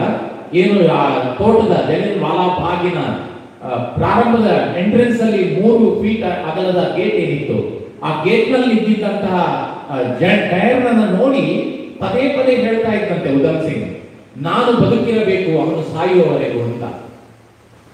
ಇಲ್ಲಿ ಗಮನಿಸಿ, ಅವನ ಬದುಕಿಗೊಂದು ಉದ್ದೇಶ ಕಟ್ಕೊಂಡ. ಏನ್ ಕಟ್ಕೊಂಡ ಅಂದ್ರೆ ಅವನನ್ನ ಸಾಯಿಸಿಯೇ ನಾನು ಸಾಯುವುದು ಅಂತ. ಅದೊಂದು ಉದ್ದೇಶ ಆಗಿತ್ತು, ಅವನ ಗುರಿ ಆಗಿತ್ತು. ಆಯ್ತು, ಸ್ವಲ್ಪ ದಿವಸದ ನಂತರ ಪತ್ರಿಕೆಗಳಲ್ಲಿ ಬಂತು ಜನರಲ್ ಡಯರ್ ಇಂಗ್ಲೆಂಡಿಗೆ ಹೊರಟು ಹೋಗಿದ್ದಾನೆ ಅಂತ. ಉಧಮ್ ಸಿಂಗ್ ಯೋಚನೆ ಮಾಡ್ತಾನೆ, ಅವನು ಅಲ್ಲಿಗೆ ಹೋಗಿದ್ದಾನೆ, ನಾನಿಲ್ಲಿ ಇಟ್ಕೊಂಡು ಏನ್ ಮಾಡ್ಲಿಕ್ಕಿದೆ ಅಂತ ಹೇಳಿ ಮುಂಬೈಯಿಂದ ಹಡಗಿನ ಮೂಲಕ ಅವನು ಇಂಗ್ಲೆಂಡಿಗೆ ಹೋಗ್ತಾನೆ. ಒಂದು ಹೋಟೆಲ್ ನಲ್ಲಿ ಕೆಲಸಕ್ಕೆ ಸೇರ್ತಾನೆ. ಹೋಟೆಲ್ ನಲ್ಲಿ ಸಿಕ್ಕಿದಂತಹ ಸಂಬಳದ ಮೊದಲ ಸಂಬಳದಲ್ಲಿ ಅವನು ಮಾಡಿದ ಕೆಲಸ ಒಂದು ಪಿಸ್ತೂಲ್ ಖರೀದಿ ಮಾಡಿದ್ದು. ಆ ಪಿಸ್ತೂಲ್ ಖರೀದಿ ಮಾಡಿ ಜೋಪಾನವಾಗಿ ಇಟ್ಕೊಂಡಿದ್ದ. ಬಹುಶಃ ಈಗಿನಷ್ಟು ಆಗ ಹೆಚ್ಚು ಕಟ್ಟುನಿಟ್ಟುಗಳು ಇರಲಿಲ್ಲ ಅಂತ ಕಾಣ್ತದೆ. ಒಂದು ದಿವಸ ಅವನ ಹೋಟೆಲ್ನ ಎದುರುಗಡೆಗೆ ಬೆಳಿಗ್ಗೆ ಜನರಲ್ ಡಯರ್ ವಾಕಿಂಗ್ ಹೋಗ್ತಾ ಇದ್ದಾನೆ. ಇದನ್ನು ನೋಡಿದ್ದೇ ತಡ ಅಡಿಗೆ ಕೋಣೆಗೆ ಓಡಿದ್ದಾನೆ, ಪಿಸ್ತೂಲ್ ಇಟ್ಕೊಂಡು ಕಿಸೆಯಲ್ಲಿ ಇಟ್ಕೊಂಡು ಓಡಿ ಬಂದ. ಆದ್ರೆ ಅರ್ಥಕ್ಕೆ ಬರುವಾಗ ಅವನ ಮನಸ್ಸು ಹೇಳ್ತಂತೆ, ಏಯ್ ಏನ್ ಮಾಡ್ತಾ ಇದೀಯ? ಅಲ್ಲಿ ನಿಮ್ಮವರನ್ನು ಸಾವಿರಾರು ಜನ ಸೇರಿದ ಸಭೆಯಲ್ಲಿ ಅವನು ಗುಂಡು ಹೊಡೆದು ಸಾಯಿಸಿದ. ಇಲ್ಲಿ ಎಷ್ಟು ಜನ ಇರ್ತಾರೆ ನೋಡು, ಇಲ್ಲೊಂದು 8-10 ಜನ ಇರ್ಬೋದು. ನೀನು ಕೂಡ ಇವನನ್ನ ಸಾವಿರಾರು ಜನ ಇರುವ ಸಭೆಯಲ್ಲೇ ಸಾಯಿಸಬೇಕು ವಿನಃ ಇಂತಹ 4 ಜನ ಇರುವಲ್ಲಿ ಅಲ್ಲ ಅಂತ ಮನಸ್ಸು ಹೇಳ್ತಂತೆ. ತಕ್ಷಣ ಒಳಗೆ ಹೋಗ್ಬಿಟ್ಟ. ಒಳಗೆ ಹೋಗಿ ಸಮಯಕ್ಕಾಗಿ ಕಾಯ್ತಾ ಇದ್ದ. ಇನ್ನೊಂದು ದಿವಸ ಪತ್ರಿಕೆಯಲ್ಲಿ ಬಂದು ಜನರಲ್ ಡಯರ್ನಿಗೆ ಅವನು ಭಾರತದಲ್ಲಿ ಮಾಡಿದ ಸಾಧನೆಗಳಿಗಾಗಿ ಅವನಿಗೆ ಸನ್ಮಾನ ಸಮಾರಂಭ. ಸರಿ, ಇದು ಸರಿಯಾದ ಸಮಯ ಅಂತ ಯೋಚನೆ ಮಾಡಿ ಉಧಮ್ ಸಿಂಗ್ ಹೋಟೆಲ್ನ ಕೆಲಸಕ್ಕೆ ರಜೆ ಹಾಕಿ ಪಿಸ್ತೂಲ್ ಕಿಸೆಯಲ್ಲಿ ಇಟ್ಕೊಂಡು ಆ ಸಭೆಗೆ ಹೋಗ್ತಾನೆ. ಮಧ್ಯದಲ್ಲಿ ಹೋಗಿ ಕೂತ್ಕೊಳ್ತಾನೆ. ಕೂತ್ಕೊಂಡು ಕೂಡಲೇ ವೇದಿಕೆಯಲ್ಲಿ ಜನರಲ್ ಡಯರ್ ಅನ್ನ ಹೊಗಳಿಕ್ಕೆ ಶುರು ಮಾಡಿದಾಗ ಇವನಿಗೆ ಬಹಳ ಇರಿಟೇಟ್ ಆಗ್ತದೆ, ಕಿರಿಕಿರಿ ಆಗ್ತದೆ. ತಕ್ಷಣವೇ ಎದ್ದು ಕೇವಲ 3 ಫೀಟ್ ಅಂತರದಲ್ಲಿ ನಿಂತ್ಕೊಂಡು ಗುಂಡು ಹೊಡಿತಾನೆ. ಜನರಲ್ ಡಯರ್ ಬಿದ್ದು ಸತ್ತು ಹೋಗ್ತಾನೆ. ಆದ್ರೆ ಓಡ್ಲಿಲ್ಲ, ಉಧಮ್ ಸಿಂಗ್ ಓಡ್ಲಿಲ್ಲ. ತನ್ನ ಕೈಗಳನ್ನು ಎತ್ತಿಕೊಂಡು ಜೋರಾಗಿ ಕಿರಿಚಿದ್ನಂತೆ, ಅರೆಸ್ಟ್ ಮೀ ಅಂತ. ಯಾರು ಹತ್ರ ಬರಲಿಲ್ಲ. ಯಾಕೆ ಅಂತ ಒಂದು ಕ್ಷಣ ಯೋಚನೆ ಮಾಡಿ ನಿಮ್ಗೆ ಗೊತ್ತಾಗುತ್ತೆ. ಇನ್ನು ಹೊಗೆ ಉಗುಳ್ತಾ ಇರ್ತಕ್ಕಂಥ ಪಿಸ್ತೂಲ್ ಕೈಯಲ್ಲೇ ಇತ್ತು. ಅರೆಸ್ಟ್ ಮೀ ಅಂತ ಹೇಳಿದ್ರೆ ಯಾರು ಬರ್ಲಿಕ್ಕೆ ಸಾಧ್ಯ? ಅದು ಗೊತ್ತಾಯ್ತು ನಿಮಗೆ. ತಕ್ಷಣ ಕೆಳಗೆ ಹಾಕಿ ಪಿಸ್ತೂಲ್ ಕೆಳಗೆ ಹಾಕಿ ಮತ್ತೊಮ್ಮೆ ಕಿರಿಚಿದ, ಅರೆಸ್ಟ್ ಮೀ ಅಂತ. ಈಗ ಎಲ್ಲರೂ ಬಂದ್ರು, ಅವನನ್ನ ಅರೆಸ್ಟ್ ಮಾಡಿದ್ರು, ಸೆರೆಮನಿಗೆ ಹಾಕಿದ್ರು, ವಿಚಾರಣೆ ನಡೆಯಿತು. ಕೊನೆಗೆ ಜಡ್ಜ್ ಅವನಿಗೆ ಮರಣದಂಡನೆಯ ಶಿಕ್ಷೆಯನ್ನು ವಿಧಿಸ್ತಾರೆ. ಆದರೆ ಮರಣದಂಡನೆ ಶಿಕ್ಷೆಯನ್ನ ಬರೆದ ಗೊತ್ತಿದೆ ನಿಮಗೆ ಅನೇಕರಿಗೆ. ಯಾವಾಗಲೂ ಮರಣದಂಡನೆ ಬರೆದ ಮೇಲೆ ಆ ಪೆನ್ನ ನಿಪ್ಪು ಏನ್ ಹೇಳ್ತೇವೆ ಅದನ್ನು ತುಂಡು ಮಾಡ್ತಾರೆ. ಯಾಕಂದ್ರೆ ಮತ್ತೊಮ್ಮೆ ಬರೀಬಾರ್ದು ಅನ್ನೋ ದೃಷ್ಟಿಯಿಂದ, ಆ ಶಿಕ್ಷೆ ಇನ್ನೊಮ್ಮೆ ಸಿಗಬಾರ್ದು ಅನ್ನೋ ದೃಷ್ಟಿಯಿಂದ ಆ ಜಡ್ಜ್ ಅದನ್ನ ತುಂಡು ಮಾಡಿ ಇವನಿಗೆ ಮರಣದಂಡ ಶಿಕ್ಷೆಯನ್ನು ವಿಧಿಸಿದ ಮೇಲೆ ಕೇಳ್ತಾನೆಪ್ಪ, ಅನಿವಾರ್ಯವಾಗಿ ಲಭ್ಯ ಸಾಕ್ಷಿಗಳಿಗೆ ಅನುಸಾರವಾಗಿ ಮರಣದಂಡನೆಯನ್ನು ವಿಧಿಸಿದ್ದೇನೆ, ನನ್ನ ಕೆಲಸ ಮುಗಿದಿದೆ, ಆದರೆ ನನಗೊಂದು ಕುತೂಹಲ ಇದೆ, ಪ್ರಶ್ನೆ ಕೇಳಲ್ಲ ಅಂತ ಕೇಳಿದ್ರಂತೆ ಜಡ್ಜ್. ಉಧಮ್ ಸಿಂಗ್ ನಗ್ತಾ ಹೇಳಿದ, ಸ್ವಾಮಿ ಹೇಗೂ ಸಾಯ್ತಾ ಇದ್ದೇನೆ, ಸಾಯುವ ಮೊದಲು ನಿಮ್ಮೆರಡು ಪ್ರಶ್ನೆಗಳಿಗೆ ಉತ್ತರ ಕೊಟ್ಟೇ ಸಾಯ್ತಾನೆ, ಹೇಳಿ ಅಂತ. ಅವಾಗ ಕೇಳ್ತಾರೆ ಅವರು, ನಿನ್ನ ಕೈಯಲ್ಲಿ ಪಿಸ್ತೂಲ್ ಇತ್ತು ಆ ಸಭೆಯಲ್ಲಿ, ಇನ್ನೂ ಗುಂಡುಗಳಿತ್ತು ಅದರಲ್ಲಿ, ನೀನು ಇನ್ನೂ 4 ಜನರಿಗೆ ಪಿಸ್ತೂಲು ತೋರಿಸಿ ಅಲ್ಲಿಂದ ಓಡಿ ಹೋಗಬಹುದಾಗಿತ್ತು, ಯಾಕೆ ಓಡಿ ಹೋಗಲಿಲ್ಲ? ಮತ್ತು ಹಾಗೆ ಓಡಿ ಹೋಗಿ ಈ ದೇಶದಿಂದಲೇ ನೀನು ಪಲಾಯನ ಮಾಡಿ ನಿನ್ನ ಭಾರತ ದೇಶಕ್ಕೆ ಹೋಗಿ ನಿನ್ನಂತಹ ಸಾವಿರಾರು ಜನ ಕ್ರಾಂತಿಕಾರಿಗಳನ್ನ ಸೃಷ್ಟಿ ಮಾಡಬಹುದಾಗಿತ್ತು, ಯಾಕೆ ಮಾಡಲಿಲ್ಲ? ಬಹಳ ಪ್ರೀತಿಯಿಂದ ಉಧಮ್ ಸಿಂಗ್ ಉತ್ತರ ಕೊಡ್ತಾನೆ. ಅಂತ ಚಂದದ ಉತ್ತರ ಯೋಚನೆ ಮಾಡಿ. ಅವನು ಹೇಳ್ತಾನೆ, ಸ್ವಾಮಿ, ಹೇಡಿಯಂತೆ ಓಡಿ ಹೋಗುವುದನ್ನು ನನ್ನ ಭಾರತ ಮಾತೆ ಎಂದೂ ಕಲಿಸಿಕೊಡಲಿಲ್ಲ, ನಾನು ಭಾರತೀಯ.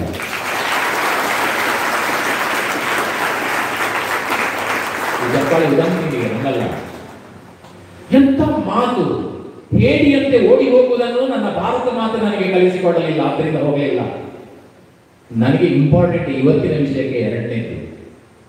ಆದರೆ ನಾನು ಭಾರತಕ್ಕೆ ಹೋಗದೇ ಇದ್ದರೂ ಕೂಡ ಭಾರತದಲ್ಲಿ ನನ್ನ ಇಲ್ಲಿಯ ಗಲ್ಲು ಶಿಕ್ಷೆಯ ಸುದ್ದಿಯನ್ನ ಕೇಳಿದ ತಕ್ಷಣ ನನ್ನಂತಹ ಸಾವಿರಾರು ಜನ ಯುವಜನರು ದೇಶಭಕ್ತರಾಗಿ ದೇಶ ಕಟ್ಟುವುದಕ್ಕಾಗಿ ತನ್ನಿಂದ ತಾನಾಗಿ ಸಿದ್ಧರಾಗುತ್ತಾರೆ, ನಾನು ಏನು ಹೋಗಿ ಮಾಡಬೇಕಾದ ಅವಶ್ಯಕತೆ ಇಲ್ಲ ಅಂದ. ಇದು ಆಜಾದಿ ಅಂತಕ್ಕಂಥ ಒಂದು ಪುಸ್ತಕದಲ್ಲಿ ಈ ಲೇಖನ ಬಂದಿದೆ. ಕೊನೆಯಲ್ಲಿ ಆ ಆಜಾದಿ ಪುಸ್ತಕ ಬರೆದವರು ಒಂದು ಪ್ರಶ್ನೆ ಹಾಕ್ತಾರೆ, ಹೌದಾ ಉಧಮ್ ಸಿಂಗ್ ಹೇಳಿದ ಮಾತು ನಿಜ ಆಯ್ತಾ ಅಂತ. ಅವನಿಗೆ ಮರಣದಂಡನೆ ಆಯ್ತು ಸರಿ, ಆದರೆ ದೇಶಕ್ಕಾಗಿ ಪ್ರಾಣಾರ್ಪಣೆ ಮಾಡತಕ್ಕಂತ ಸಾವಿರಾರು ಜನ ಯುವಜನರು ಈ ದೇಶದಲ್ಲಿ ಸೃಷ್ಟಿ ಆದ್ರ ಎಲ್ಲಿದ್ದಾರೆ ಎನ್ನುವ ಪ್ರಶ್ನೆಯನ್ನ ಲೇಖಕರು ಹಾಕ್ತಾರೆ. ನಮ್ಮ ಮುಂದೆ ಕೂಡ ಇವತ್ತು ಇರತಕ್ಕಂಥ ಪ್ರಶ್ನೆ ಅದೇ. ಇದನ್ನು ಯೋಚನೆ ಮಾಡಬೇಕು. ಆದರೆ ಕೃಷ್ಣ ಪರಮಾತ್ಮ ಒಂದು ಮಾತು ಹೇಳ್ತಾನೆ, ಧರ್ಮ ಸಂಸ್ಥಾಪನಾರ್ಥಾಯ ಸಂಭವಾಮಿ ಯುಗೆ ಯುಗೆ. ಧರ್ಮದ ಸ್ಥಾಪನೆಗೋಸ್ಕರ ಈ ನೆಲದ ಮೇಲೆ ಮಹಾಪುರುಷರು ಯುಗ ಯುಗಗಳಲ್ಲಿ ಮತ್ತೆ ಮತ್ತೆ ಹುಟ್ಟಿ ಬರುತ್ತಾರೆ ಅಂತ. ಹಾಗೆ ಹುಟ್ಟಿ ಬಂದ ಈ ದೇಶದ ಘನತೆ ಗೌರವಗಳನ್ನು ವಿಶ್ವದಲ್ಲಿ ಎತ್ತಿ ಹಿಡಿದ ಒಬ್ಬ ಮಹಾಪುರುಷ, ಅದು ಸ್ವಾಮಿ ವಿವೇಕಾನಂದ. ಇದನ್ನು ನಾವು ಗಮನಿಸಬೇಕು. ಅವರ ಹುಟ್ಟಿನ ನೆಲೆಯಲ್ಲಿ ಏನು ಅವ್ರು ಇಲ್ಲಿ ಹುಟ್ಟಿದ್ರು, ತಂದೆ ಇರೋರು, ತಾಯಿ ಇರೋರು, ನರೇಂದ್ರ, ಇದು ಹೇಳುವುದೇ ಇಲ್ಲ ಇವತ್ತು. ಅದು ನಮ್ಮ ಕೆಲಸ ಅಲ್ಲ, ನೀವು ಓದ್ಕೊಳ್ಬಹುದು ಎಲ್ಲಾದರೂ. ಆದರೆ ಅವರ ಹುಟ್ಟಿನ ಸ್ವಾರಸ್ಯವನ್ನು ನೀವು ಗಮನಿಸಬೇಕು. ನಮ್ಮ ದೇಶದ ಪ್ರಥಮ ಸ್ವಾತಂತ್ರ್ಯ ಸಂಗ್ರಾಮ ಅಂತ ನಾವೇನು ಕರೀತೇವೆ 1857, ಅದಕ್ಕಿಂತ 6 ವರ್ಷ ನಂತರ ಹುಟ್ಟಿದವರು. ಗಾಂಧೀಜಿಗಿಂತ 6 ವರ್ಷ ಮೊದಲು ಹುಟ್ಟಿದವರು. ಎಂತ ಚಂದ ನೋಡಿ. ಪ್ರಥಮ ಸ್ವಾತಂತ್ರ್ಯ ಸಂಗ್ರಾಮಕ್ಕಿಂತ 6 ವರ್ಷ ನಂತರ, ಗಾಂಧೀಜಿ ಹುಟ್ಟುವುದಕ್ಕಿಂತ 6 ವರ್ಷ ಮೊದಲು ವಿವೇಕಾನಂದರು ಹುಟ್ಟಿದ್ರು. ಆದ್ರೆ ನನಗನ್ಸೋದು ಈ ಭಾರತ ಮಾತೆ, ಅದರ ಬಗ್ಗೆ ನಾನು ಇನ್ನೊಂದು ದಿವಸ ಮಾತಾಡ್ತೇನೆ. ಭಾರತದ ಬಗ್ಗೆ ನೀವೇನಾದ್ರು ಕರೆದ್ರೆ ನಂಗೆ ಮೈ ತುಂಬಿ ಮಾತನಾಡುವ ಸಂಗತಿಗಳಿವೆ, ಇನ್ನೊಂದು ದಿವಸ ಮಾತಾಡಬಹುದು, ತೊಂದರೆ ಇಲ್ಲ. ಆದ್ರೆ ಭಾರತ ಮಾತೆ ಇದ್ದಾಳಲ್ಲ ನಮ್ಮ ತಾಯಿ, ಅವಳು ಎಷ್ಟು ಶ್ರೇಷ್ಠ ಅಂದ್ರೆ ಬಹುಶಃ ಏಕಕಾಲಕ್ಕೆ ಏಕ ಮಹಾಪುರುಷನನ್ನ ಮಾತ್ರ ಈ ಜಗತ್ತಿಗೆ ಅಥವಾ ಈ ನೆಲದಲ್ಲಿ ಎಂತದು ಮೆರಿಲಿಕ್ಕೆ ಬಿಡ್ತಾವ ಏನೋ ಗೊತ್ತಿಲ್ಲ. ಯಾಕೆ ಗೊತ್ತಾ? ಹುಟ್ಟಿದ್ದು 6 ತಿಂಗಳ ವ್ಯತ್ಯಾಸದಲ್ಲಿ ಗಾಂಧಿ ಮತ್ತು ವಿವೇಕಾನಂದರು. ಆದ್ರೆ ವಿವೇಕಾನಂದರು ಇರುವವರೆಗೆ ಭಾರತದಲ್ಲಿ ಎಷ್ಟೋ ಜನರಿಗೆ ಗಾಂಧೀಜಿಯ ಹೆಸರೇ ಗೊತ್ತಿರಲಿಲ್ಲ. ಹುಟ್ಟಿದ್ದು 6 ವರ್ಷದ ವ್ಯತ್ಯಾಸ. ಯಾವಾಗ ವಿವೇಕಾನಂದರು ಮರಣ ಹೊಂದಿದ್ರು, ಗಾಂಧೀಜಿ ಮಹಾಪುರುಷನಾಗಿ ಕಾಣಿಸ್ಕೊಳ್ಳಿ ಶುರುವಾದ. ಸಂಬಂಧ ಇಲ್ಲ ಆದರೂ ಈ ನೆಲದಲ್ಲಿ. ವಿವೇಕಾನಂದರು ಬದುಕಿದ್ದು 39 ವರ್ಷ, ಗಾಂಧಿ ಬದುಕಿದ್ದು 79 ವರ್ಷ. ಯೋಚನೆ ಮಾಡಿ.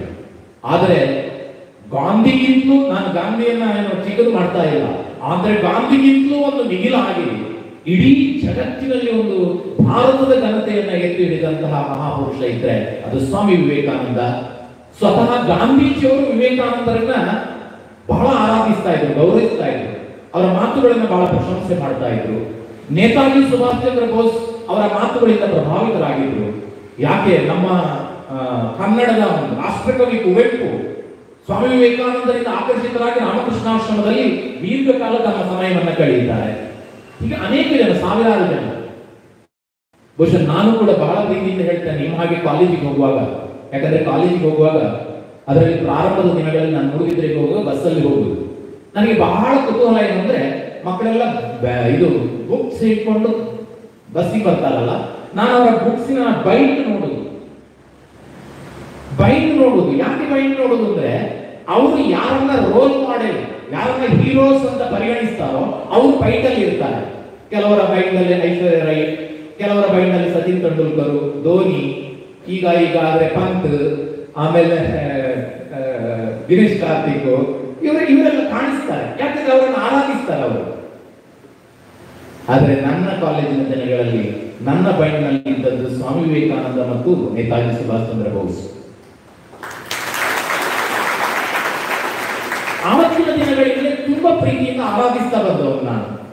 ಯಾಕೋ ಗೊತ್ತಿಲ್ಲ, ಅವರ ಭಾಷಣಗಳನ್ನೆಲ್ಲ ಓದುವಾಗ ತೀರಾ ರೋಮಾಂಚಕ್ಕೊಳಗಾದವರು. ನಿಜವಾಗಿ ಹೇಳ್ತೇನೆ, ಯುವ ಜನರಿಗೆ ಒಂದು ಸ್ಫೂರ್ತಿ ತುಂಬುವಂತಹ ಮಾತುಗಳಿಂದ ಕೂಡಿದಂತ ಒಂದು ಬದುಕಿದ್ರೆ ಅದು ಸ್ವಾಮಿ ವಿವೇಕಾನಂದರು. ಆದ್ರಿಂದ ನಾನು ಈ ಮಾತುಗಳನ್ನು ಯಾಕೆ ಹೇಳ್ತಾ ಇದ್ದೇನೆ ಅಂದ್ರೆ, ಅವಕಾಶ ಸಿಕ್ಕಿದಾಗ ಸ್ವಾಮಿ ವಿವೇಕಾನಂದ ಅವರ ಭಾಷಣಗಳನ್ನು ಓದಿ. ಇವತ್ತು ಅವರ ಭಾಷಣಗಳ ಬಗ್ಗೆ ನಾನು ಪ್ರಸ್ತಾವನೆ ಮಾಡುವುದಿಲ್ಲ, ನೀವು ಓದಿ. ಅದ್ಭುತವಾಗಿದೆ. ಆ ಮನುಷ್ಯನ ವಿಚಾರ ಶಕ್ತಿ ಎಷ್ಟು ಶ್ರೇಷ್ಠವಾಗಿದೆ ಅನ್ನೋದು ನಮ್ಗೆ ಅರ್ಥ ಆಗ್ತದೆ. ಅಂತಹ ಸ್ವಾಮಿ ವಿವೇಕಾನಂದರಿಂದ ಇವತ್ತು ನಾವು ಸ್ವೀಕರಿಸಬೇಕಾಗಿರ್ತಕ್ಕಂಥ ಆದರ್ಶಗಳು ಏನಿವೆ ಎನ್ನುವ ಪ್ರಶ್ನೆಗೆ ಕೆಲವು ಉತ್ತರಗಳನ್ನ ಇಲ್ಲಿ ಕಂಡುಕೊಳ್ಳುವುದಕ್ಕೆ ಇಷ್ಟಪಡ್ತೇನೆ. ರವೀಂದ್ರನಾಥ ಟಾಗೂರ್ ಅವರು ಒಂದ್ ಕಡೆ ಬರೀತಾರೆ, ಬಹಳ ಚಂದದ ಮಾತು. ಬಹುಶಃ ಈ ಒಂದು ಮಾತು ಸಾಕು ನಮ್ಗೆ. If you want to know India, then you study Vivekananda. Everything is positive, no negative in him ಅಂತ. ಎಷ್ಟು ಚೆನ್ನಾಗಿದೆ ಈ ಮಾತು, ಗಮನಿಸಿ. If you want to know India, then you study Vivekananda. Everything is positive, no negative in him ಅಂತ. ಬಹುಶಃ ಮೊದಲ ಸಂಗತಿ ನಾವು ಸ್ವೀಕರಿಸಬೇಕಾದದ್ದು ಪಾಸಿಟಿವ್ ಥಿಂಕಿಂಗ್. ವಿವೇಕಾನಂದರಿಂದ ತಗೊಳ್ಬೇಕಾದ್ದು. ನಾನು ಪ್ರಶಂಸೆಗಾಗಿ ಹೇಳ್ತಾ ಇಲ್ಲ. ಇವತ್ತು ಬೋಳುಗುಡ್ಡವಾಗಿದ್ದಂತಹ ಈ ಪ್ರದೇಶದಲ್ಲಿ ಇಷ್ಟೊಂದು ದೊಡ್ಡ ವಿದ್ಯಾಸಂಸ್ಥೆ, ವಿದ್ಯಾ ದೇಗುಲ ಏನಾದ್ರು ನಿಂತಿದ್ರೆ ಅದು ಸುಧಾಕರ್ ಶೆಟ್ಟರ ಪಾಸಿಟಿವ್ ಥಿಂಕಿಂಗ್ ನಿಂದ ಅಲ್ವಾ? ಒಬ್ಬ ಮನುಷ್ಯ ಪಾಸಿಟಿವ್ ಥಿಂಕ್ ಮಾಡಿದ್ರೆ ಏನಾಗಬಹುದು ಅನ್ನೋದಕ್ಕೆ ನಾವು ದೂರ ಹೋಗಿ ಅಲ್ಲಿ ನೋಡಬೇಕಾದ ಅವಶ್ಯಕತೆ ಇಲ್ಲ. ಇಲ್ಲಿ ನೋಡಿದ್ರೆ ಅರ್ಥ ಆಗೋದಿಲ್ವಾ? ಸ್ವಾಮಿ ವಿವೇಕಾನಂದರಲ್ಲಿ 39 ವರ್ಷ ಇದ್ದದ್ದು ಕೂಡ ಅದೇ ಪಾಸಿಟಿವ್ ಥಿಂಕಿಂಗ್. ನೀವು ಅದನ್ನು ಇಟ್ಕೊಳ್ಳಿ. ನಾಳೆ ನೀವು ಕೂಡ ಅವರಿಗೆ ಏನು ಸವಾಲು ಕೊಡುವುದಕ್ಕಲ್ಲ, ನೀವು ನಿಮ್ಮೂರಿನಲ್ಲಿ ಧಾರವಾಡದಲ್ಲೋ, ಗುಲ್ಬರ್ಗದಲ್ಲೋ, ಬಾಗಲಕೋಟೆಯಲ್ಲ, ಬಿಜಾಪುರದಲ್ಲಿ ಹೋಗಿ ನೀವು ಒಂದು ಜಾನಸದ ಕಟ್ಟಬಹುದು, ನಿಮ್ಮ ಹತ್ರ ಪಾಸಿಟಿವ್ ಥಿಂಕಿಂಗ್ ಇದ್ರೆ. ಆದ್ರೆ ಅದನ್ನ ನಮ್ಗೆ ಕೊಡ್ತಕ್ಕಂಥದ್ದು ಸ್ವಾಮಿ ವಿವೇಕಾನಂದರಂತಹ ಹಿರಿಯರು ಆದರ್ಶ. Positive thinking. ಯಾವತ್ತು ನೆಗೆಟಿವ್ ನಮ್ಮ ಹತ್ರಕ್ಕೆ ಬರ್ಲಿಕ್ಕೆ ಬಿಡಬಾರ್ದು. ನಾವು ಅಭ್ಯಾಸ ಮಾಡುವಾಗ ಯಾವುದ್ರಲ್ಲೂ ಒಂದು ಮಾತು ಕಡಿಮೆ ಬಂತು, ಅಯ್ಯೋ ಅಂತ ಕೂತ್ಕೊಳ್ಳೋದ್ರಲ್ಲಿ ಅರ್ಥ ಇಲ್ಲ. ಈಗಲ್ಲದ್ರೆ ಇನ್ನೊಮ್ಮೆ ಸಾಧನೆ ಮಾಡ್ತೇನೆ ಅಂತಕ್ಕಂಥ ಆಲೋಚನೆಗಳು, ಪಾಸಿಟಿವ್ ಥಿಂಕಿಂಗ್ ಬಹಳ ಚೆನ್ನಾಗಿ ನಮ್ಮನ್ನ ಸದೃಢವಾಗಿ ಈ ಜಗತ್ತಿನಲ್ಲಿ ಬೆಳೆಸ್ತದೆ. ಖಂಡಿತ ನೆಗೆಟಿವ್ ಥಿಂಕಿಂಗ್ ಮಾಡುವವನಿಗೆ ಜೀವನ ಇಲ್ಲ, ಬದುಕಿಲ್ಲ. ನೆನ್ಪಿಟ್ಕೊಳ್ಳಿ ನೀವು. ನಾವು ಪಾಸಿಟಿವ್ ಆಗಿ ಯೋಚನೆ ಮಾಡುವುದನ್ನ ಸ್ವಾಮಿ ವಿವೇಕಾನಂದರಿಂದ ಸ್ವೀಕರಿಸಬೇಕು. ಎರಡನೇದು ಬಹಳ ಮುಖ್ಯವಾಗಿ ನಮ್ಗೆ ರೋಮಾಂಚನ ಆಗುವುದು ಸ್ವಾಮಿ ವಿವೇಕಾನಂದ ಯಾಕೆ ಕೇಳಿದ್ರೆ, ಅವರಲ್ಲಿ ಇರ್ತಕ್ಕಂಥ ಅದಮ್ಯವಾದಂತ ದೇಶ ಪ್ರೇಮ. ಬಹುಶಃ ಈ ಭಾರತ ಮಾತೆಯ ಬಗ್ಗೆ, ಭಾರತದ ನೆಲದ ಬಗ್ಗೆ ಅವರ ದೇಶ ಪ್ರೇಮವನ್ನು ನಾವು ನೋಡಿದ್ರೆ ನಮ್ಮೊಂಥರ ಮೈ ರೋಮಾಂಚನಗೊಳ್ಳುವಂತ ಸಂದರ್ಭ. 2-3 ಉದಾಹರಣೆಗಳನ್ನ ನಾನು ಕೊಡಬೇಕು. ಒಂದು ಉದಾಹರಣೆ, ಅವರು ಚಿಕಾಗೋ ನಗರಕ್ಕೆ ಹೋದ್ರು, ಭಾಷಣ ಮಾಡಿದ್ರು. ನೀವೆಲ್ಲ ಕೇಳಿದ್ದೀರಿ, ಮತ್ತೆ ಅದನ್ನು ಪ್ರಸ್ತಾಪ ಮಾಡ್ತಾರೆ. ಅಲ್ಲಿ ಭಾಷಣ ಮಾಡಿದ್ಮೇಲೆ ತುಂಬಾ ಪ್ರಸಿದ್ಧರಾಗ್ಬಿಟ್ರು. ನನ್ನ ಹೈಸ್ಕೂಲ್ ವಿದ್ಯಾರ್ಥಿಗಳಿಗೆ ಕೂಡ ಸಂದರ್ಭ ಸಿಕ್ಕಿದೆ, ಅದು ಪಾಠದಲ್ಲಿ ಇಲ್ಲದಿದ್ರು ಸೇರಿಸುದು. ಯಾಕೆಂದ್ರೆ ನಾವೆಲ್ಲ ಸುಧಾಕರ್ ಹೇಳಿದ ಹಾಗೆ ಹೀಗೆ ಪರೀಕ್ಷೆಯನ್ನು ಪಟ್ಟಿ ಕೊಟ್ಕೊಂಡು ಬದುಕಿದ್ರೆ ಅದೇನು ಜೀವನ ಅಲ್ಲ. ಆಯ್ತು, ಬಹುಶಃ ಇವತ್ತು ನೀವು 1 ಗಂಟೆ ಕೇಳಿದ್ರೆ ಇದ್ರ ಮೇಲೆ ಕ್ವಶನ್ ಬರುವುದೇ ಇಲ್ಲ, ಪರೀಕ್ಷೆ ಬರುವುದೇ ಇಲ್ಲ. ಆದ್ರೆ ಬದುಕಿಗೆ ಬೇಕು ಅಂತ ಹೇಳಿ ನಾನು ಅದಕ್ಕೋಸ್ಕರ ನನ್ನ ಕ್ಲಾಸ್ಗಳಲ್ಲಿ ವಿವೇಕಾನಂದ ಸಂದರ್ಭಗಳನ್ನು ಹೇಳ್ತಾ ಇರ್ತೇನೆ. ಎಂತ ವಿಶೇಷ ಅಂದ್ರೆ 26 ಜನ ಉಪನ್ಯಾಸಕ್ಕೆ ಇದ್ದದ್ದು ಚಿಕಾಗೋದಲ್ಲಿ ಆ ಮೊದಲ ದಿವಸ. ಆದ್ರೆ ಮರುದಿವಸ ಪೇಪರ್ ನಲ್ಲಿ ಫೋಟೋ ಬಂದದ್ದು ಒಂದೇ, ವಿವೇಕಾನಂದರದ್ದು ಮಾತ್ರ. ಮಾತನಾಡಿದ್ದ 5 ನಿಮಿಷ ಆದ್ರೆ ಬಹಳ ಪ್ರಸಿದ್ಧರಾಗಬೇಕು. ಆಮೇಲೆ 1 ತಿಂಗಳ ಕಾಲ ಅಮೆರಿಕಾದಾದ್ಯಂತ ಅವರು ಉಪನ್ಯಾಸಕ್ಕಾಗಿ ಸುತ್ತಬೇಕಾಯಿತು. ಹಾಗೆ ಸುತ್ತುವಾಗ ಟ್ರೈನ್ ಅಲ್ಲಿ ಹೋಗ್ತಾ ಇದ್ರಂತೆ. ಇದು ಒಂದು ಉದಾಹರಣೆ, ದೇಶ ಪ್ರೇಮಕ್ಕೆ ಉದಾಹರಣೆ ಹೇಳ್ತಾ ಇರೋದು. ಟ್ರೈನ್ ಅಲ್ಲಿ ಹೋಗ್ತಾ ಇದ್ರು. ಅಮೆರಿಕಾದ ಪತ್ರಕರ್ತ ಓಡಿ ಬಂದು ಪೆನ್ನು ಮತ್ತು ಪೇಪರ್ ಪ್ಯಾಡ್ ಹಿಡ್ಕೊಂಡು ಪಕ್ಕದಲ್ಲಿ ಕೂತ. ಸಹಜವಾಗಿ ಅಮೆರಿಕದವರಿಗೆ ಅಮೆರಿಕದ ಮೇಲೆ ಪ್ರೀತಿ ಇರಲೇಬೇಕಲ್ಲ, ಅವನಿಗೆ ಅಮೆರಿಕದ ಮೇಲೆ ಪ್ರೀತಿ, ಇವರಿಗೆ ಭಾರತದ ಮೇಲೆ ಪ್ರೀತಿ. ಪಕ್ಕದಲ್ಲಿ ಕೂತ್ಕೊಂಡು ಪೆನ್ನು ಪೇಪರ್ ಹಿಡ್ಕೊಂಡು ಕೇಳಿದ, ಸ್ವಾಮಿ ನೀವು ಬಡ ಭಾರತ ದೇಶದಿಂದ ಬಂದವರು. ಆಗ ಗಮನಿಸಿ, ಆಗ ಭಾರತ ಬಡವೇ ಆರ್ಥಿಕ ದೃಷ್ಟಿಯಿಂದ. ಬಡ ಭಾರತ ದೇಶದಿಂದ ಬಂದವರು ನಮ್ಮ ಶ್ರೀಮಂತವಾದಂತಹ ಅಮೆರಿಕವನ್ನು ನೋಡಿದ್ರೆ ನಿಮ್ಗಿದು ಏನ್ ಅನ್ನಿಸ್ತದೆ ಅಂತ ಕೇಳಿದ. ಇದು ಹೇಗಿದೆ ಅಂದ್ರೆ, ದೊಡ್ಡ ಒಂದು ಅರಮನೆ ಆಗಿರುವ ಮನೆಯ ಒಕ್ಕಲಿಗೆ ಹೋದ್ರೆ, ನಾವು ಗೃಹ ಪ್ರವೇಶಕ್ಕೆ ಹೋದ್ರೆ, ನಾವು ಹೋದದ್ದು 2 ರೂಮ್ ಇರುವಂತ ಒಂದು ಚಿಕ್ಕ ಗುಡಿಸಿನಿಂದ ಮನೆಯಿಂದ ಅಂತ ಆದ್ರೆ ಯಾರಾದ್ರೂ ಕೇಳಿದ್ರೆ ಏನ್ ಹೇಳ್ತೇವೆ? ಓ ದೇವೋ ಏನೋ ಹೇಳ್ತೇವೆ, ನಮ್ಮ ಖುಷಿಯನ್ನು ಪ್ರಕಟಿಸ್ತೇವೆ. ಹಾಗೆ ವಿವೇಕಾನಂದರನ್ನ ಆ ಪತ್ರಕರ್ತ ಕೇಳಿದ, ಬಡ ಭಾರತ ದೇಶದಿಂದ ಬಂದಿದ್ದೀರಿ, ಶ್ರೀಮಂತವಾದ ಅಮೆರಿಕವನ್ನು ನೋಡಿದ್ದೀರಿ, ಈಗ ನಿಮ್ಗೆ ಏನು ಅನ್ನಿಸ್ತದೆ ಅಂತ.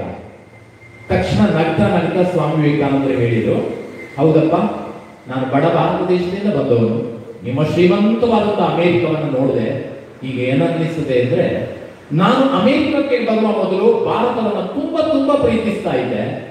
ಈಗ ಅಮೆರಿಕ ನೋಡಿದ್ಮೇಲೆ ಭಾರತವನ್ನು ಬರೇ ಪ್ರೀತಿಸಿದ್ರೆ ಸಾಲದು, ಪೂಜಿಸಬೇಕು ಅಂತ ಅನಿಸ್ಬಿಟ್ಟಿದೆಯಪ್ಪ ಅಂದ್ರೆ.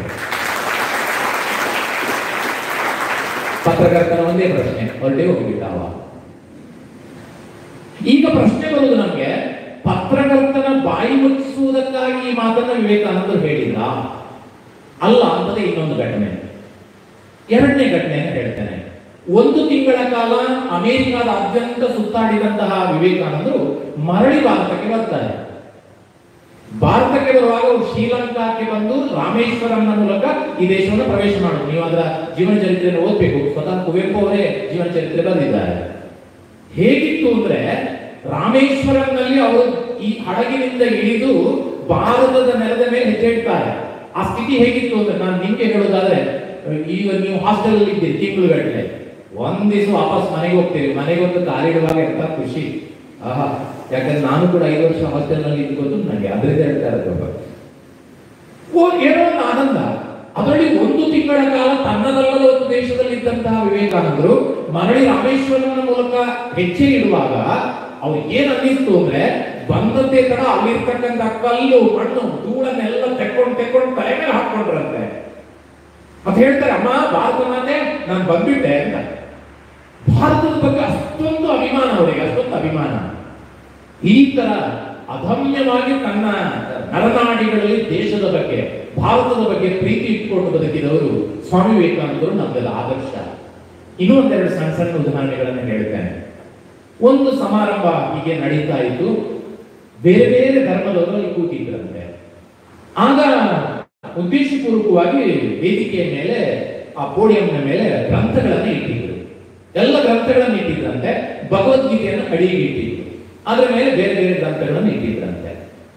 ಪಕ್ಕದಲ್ಲಿ ಈ ಕಮೆಂಟ್ಸ್ ಮಾಡೋರು ಇದ್ದೇ ಇರ್ತಾರೆ ಎಲ್ಲ ಕಡೆ.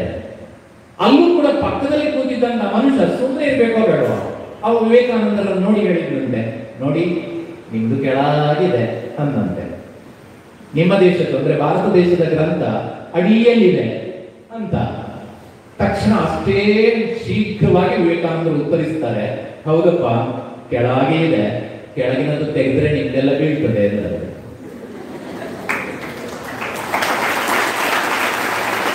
ಇದು ದೇಶ ಪ್ರೇಮ ಅಂದ್ರೆ ಇಡೀ ಜಗತ್ತಿನ ಸರ್ವ ಧರ್ಮಗಳಿಗೂ ಕೂಡ ಅಡಿಪಾಯವಾಗಿ ಇವತ್ತು ಭಾರತದ ನೆಲ ನಿಂತಿದೆ ಎನ್ನುವುದನ್ನು ಅವರು ಪ್ರಕಟಗೊಳಿಸಿದಂತ ರೀತಿಯನ್ನ ಗಮನಿಸಿ.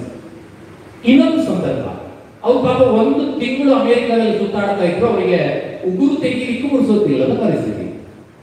ಕಾಲಿನ ಉಗುರು ಉದ್ದಕ್ಕೆ ಬಂದಿತ್ತಂತೆ. ಒಂದ್ ದಿವಸ ಎಲ್ಲೋ ಕೂತಿದ್ರು ಒಂದು ಕೊಠಡಿಯಲ್ಲಿ, ಅಲ್ಲಿ ಒಬ್ಬ ಮನುಷ್ಯ ಬಂದ. ಒಂದು ನಮಸ್ಕಾರ ಹೇಳಿದೆ, ನಮಸ್ತೆ ಎಂದರು. ಸ್ವಾಮಿ, ನಿಮ್ಮ ಕಾಲುಗಳಲ್ಲಿ ಉಗುರು ತುಂಬಾ ಉದ್ದ ಬಂದಿದೆ ಅನ್ನಂತೆ, ಖಾಸಗಿಯಾಗಿ. ಹೌದು ಅಂದ್ರು. ವಿವೇಕಾನಂದರು ನಕ್ಬಿಟ್ರು. ನಾನು ತೆಗೀಲ ಅಂತ ಕೇಳಿದ. ಸುಮ್ಮನಾದ್ರು, ಏನು ಹೇಳಲೇ ಇಲ್ಲ. ತಕ್ಷಣ ಅವನು ಹೇಳಿದ, ಆದರೆ ನಮ್ಮ ದೇಶದಲ್ಲಿ ಒಂದು ಕ್ರಮ ಇದೆ ಅಂದ. ಏನು ಅಂದ್ರು. ನಾವು ಯಾವ್ದಾದ್ರು ಕೆಲಸ ಮಾಡಿದ್ರೆ, ಅಂದ್ರೆ ಉಗುರು ತೆಗೆದು ಏನಾದ್ರು ಮಾಡಿದ್ರೆ ಏನಾದ್ರೂ ಕೊಡ್ಬೇಕಾಗ್ತದೆ ಅನ್ನಂತೆ. ಅವ್ರು ಒಂದು ಕ್ಷಣ ಕಾಲನ ಹಿಂದೆ ಕೇಳ್ಕೊಂಡು ಹೇಳಿದ್ರಂತೆ, ಹೌದಾ, ನಮ್ಮ ದೇಶದಲ್ಲಿ ಬೇರೆ ಪದ್ಧತಿ ಉಂಟು ಅಂದ್ರಂತೆ. ಅದೇನು ಅಂತ, ನನ್ನಂತಹ ಕಾವಿ ತೊಟ್ಟ ಸನ್ಯಾಸಿಯರ ಪಾದ ಮುಟ್ಟಿದ್ರೆ ಸಾಕು, ಕಾಣಿಕೆ ಹಾಕುವ ಕ್ರಮ ಇದೆ ಅಂತಂದ್ರೆ. ಕಾಣಿಕೆ ನಿಮ್ಮಲ್ಲಿ ಕಾಣಿಕೆ ತೆಕ್ಕೊಳ್ಳೋದು, ನಮ್ಮಲ್ಲಿ ಕಾಣಿಕೆ ಹಾಕುವ ಕ್ರಮ ಇದೆ. ಸ್ವಾಮೀಜಿಯವರಿಗೆ ಪಾದ ಕಾಣಿಕೆ ಹಾಕ್ತಾರೆ. ಅಂದ್ರೆ ನಮ್ಮ ದೇಶದ ಸಂಸ್ಕೃತಿ ಹೇಗೆ ಬೇರೆ ದೇಶಗಳಿಗಿಂತ ಭಿನ್ನವಾಗಿದೆ, ಶ್ರೇಷ್ಠವಾಗಿದೆ ಎನ್ನುವುದನ್ನ ಅವರು ತೋರಿಸಿಕೊಟ್ಟಂತ ರೀತಿ ಅದ್ಭುತವಾದದ್ದು. ಈ ತರದ ಅನೇಕ ಘಟನೆಗಳು ನಮಗೆ ಸಿಗ್ತವೆ. ಅವರ ಮಾತುಗಳಲ್ಲಿ ನೀವು ಕೇಳಿದ್ರೆ, ಭಾರತದ ಬಗ್ಗೆ ಅವರು ಮಾತನಾಡುವ ಆ ಸಿಂಹ ಗರ್ಜನೆ ಕೇಳಿದ್ರೆ ನಮ್ಗೆ ರೋಮಾಂಚನ ಆಗುತ್ತೆ. ಬರೀ ರೋಮಾಂಚನ ಪಾಡುವುದಕ್ಕೆ ಇರ್ತಕ್ಕಂಥದ್ದಲ್ಲ, ಅದನ್ನು ಸ್ವೀಕರಿಸಿಕೊಂಡು ನಾವು ಬದುಕಬೇಕು ಅಂತ ಹೇಳುದು. ಈ ಮೂರನೇ ಆದರ್ಶ ನಾವು ತೆಕ್ಕೊಳ್ಬೇಕಾದದ್ದು ಏನು ಅಂದ್ರೆ, ಭಾರತೀಯ ಸಂಸ್ಕೃತಿಯ ಬಗ್ಗೆ ಅವರಿಗಿದ್ದಂತಹ ಪ್ರೀತಿ. ಭಾರತೀಯ ಸಂಸ್ಕೃತಿಯ ಬಗ್ಗೆ ಅದಕ್ಕೆ ಹೇಳ್ತಾರೆ, ಅವರ ಜೀವನ ಚರಿತ್ರೆಯಲ್ಲಿ ಹೇಳ್ತಾರೆ, ಅವರು ವಿದೇಶಕ್ಕೆ ಹೋಗುವ ಮೊದಲು ಅವರು ಸನ್ಯಾಸವನ್ನು ಸ್ವೀಕಾರ ಮಾಡಿದ ಮೇಲೆ ಇಡೀ ಭಾರತ ದೇಶವನ್ನು ಸುತ್ತಾರೆ. ಗೊತ್ತಿದೆ ನಮಗೆ, ಇಡೀ ಭಾರತ ದೇಶವನ್ನು ಸುತ್ತಾರೆ. ಮೈಸೂರಿಗೂ ಬಂದಿದ್ರು, ಮುಂದೆ ಕನ್ಯಾಕುಮಾರಿಗೆ ಹೋಗ್ತಾರೆ ಅವರು. ಮೈಸೂರಿಗೆ ಬಂದಾಗಲೇ ಅವರಿಗೆ ಚಿಕಾಗೋದ ಕಾರ್ಯಕ್ರಮದ ಸುದ್ದಿ ಸಿಕ್ಕಿತ್ತು. ಇಡೀ ದೇಶವನ್ನು ಸುತ್ತಾರೆ. ಕೊನೆಗೆ ಹೇಳ್ತಾರೆ ಸ್ವಾಮಿ ವಿವೇಕಾನಂದರು, ದೇಶ ಸುತ್ತಿದ ಮೇಲೆ ನಮ್ಗೆ ಏನನ್ನಿಸಿದೆ, ನನಗೆ ಏನನ್ನಿಸಿದೆ ಅಂದ್ರೆ, ಭಾರತೀಯ ಸಂಸ್ಕೃತಿ ಎನ್ನುವುದು ಭೋಗ ಸಂಸ್ಕೃತಿ ಅಲ್ಲ, ಇದು ಯೋಗ ಸಂಸ್ಕೃತಿ, ತ್ಯಾಗ ಸಂಸ್ಕೃತಿಯನ್ನು ಹೊಂದಿರತಕ್ಕಂಥ ದೇಶ ನನ್ನ ದೇಶ ಅಂತ ಹೇಳ್ತಾರೆ ಅವರು. ಇದನ್ನು ನಾವು ಅರ್ಥ ಮಾಡ್ಕೊಳ್ಬೇಕು. ಇವತ್ತು ನಾವು ಯಾವ ಸಂಸ್ಕೃತಿಯಲ್ಲಿ ಬದುಕ್ತಾ ಇದ್ದೇವೆ, ನಾವು ಯಾವ ರೀತಿಯ ಸಂಸ್ಕೃತಿಯನ್ನ ಬೆಂಬಲಿಸ್ತಾ ಇದ್ದೇವೆ, ಭೋಗ ಸಂಸ್ಕೃತಿಯನ್ನೋ ಅಥವಾ ಯೋಗ ಸಂಸ್ಕೃತಿಯನ್ನೋ ತ್ಯಾಗ ಸಂಸ್ಕೃತಿಯನ್ನೋ? ಹೀಗನ್ನುವಾಗ ನನಗೆ ಸ್ವಲ್ಪ ವಿಷಯಾಂತರ ಆಗುತ್ತೆ. ಆದರೂ ಬ್ರಿಟಿಷರು ನಮ್ಮ ದೇಶಕ್ಕೆ ಬಂದಾಗ ನಮ್ಮ ದೇಶವನ್ನ ಸದೆಬಡಿಯುವುದಕ್ಕೆ ಅಥವಾ ನಮ್ಮ ದೇಶವನ್ನ ತಮ್ಮ ನಿಯಂತ್ರಣದಲ್ಲಿ ಇಟ್ಕೊಳ್ಳುವುದಕ್ಕೆ ಮಾಡಿದಂತಹ ಹಲವು ಕೆಲಸಗಳಲ್ಲಿ ಒಂದು ನಮ್ಮ ಸಂಸ್ಕೃತಿಯ ಮೇಲೆ ಆಕ್ರಮಣ ಮಾಡತಕ್ಕಂಥ ಕೆಲಸ. ಯಾಕಂದ್ರೆ ಒಂದು ದೇಶದ ಸಂಸ್ಕೃತಿ ನಾಶ ಆದ್ರೆ ಆ ದೇಶ ನಾಶ ಆಗುತ್ತೆ, ಅದು ನಮ್ಮ ಹಿಡಿದಕ್ಕೆ ಬರುತ್ತೆ ಅನ್ನೋ ಆಲೋಚನೆ ಅವರು. ಅದಕ್ಕೆ ಬಹಳ ತಮಾಷೆಯಾಗಿ ಹೇಳ್ತಾರೆ, ನಾವೆಲ್ಲ ಬಹಳ ಹಿಂದಿನ ಕಾಲದಲ್ಲಿ ಈ ಜುಬ್ಬ, ವೇಷ್ಟಿ ಇತ್ಯಾದಿಗಳನ್ನು ಉಟ್ಕೊಳ್ತಾ ಇದ್ರಂತೆ.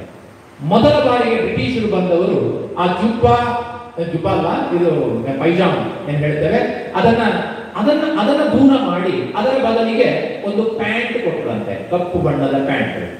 ಮೊದಲಿಗೆ ಪ್ಯಾಂಟ್ ಕೊಟ್ಟರು, ಆಮೇಲೆ ಕಸೆ ಅಂಗಿ ಅಥವಾ ಜುಬ್ಬ ಅಂತ ಹೇಳಿದ್ರೆ ಸೈಡ್ ಕಿಸೆ ಇರ್ತಕ್ಕಂಥ ಚಿಕ್ಕ ಕಾಲರ್ ಇರುವಂತ ಒಂದು ಅಂಗಿ ಇತ್ತು, ನಮ್ಮ ಹಿಂದಿನವ್ರು ಹಾಕೊಳ್ತಾ ಇದ್ದಾರೆ.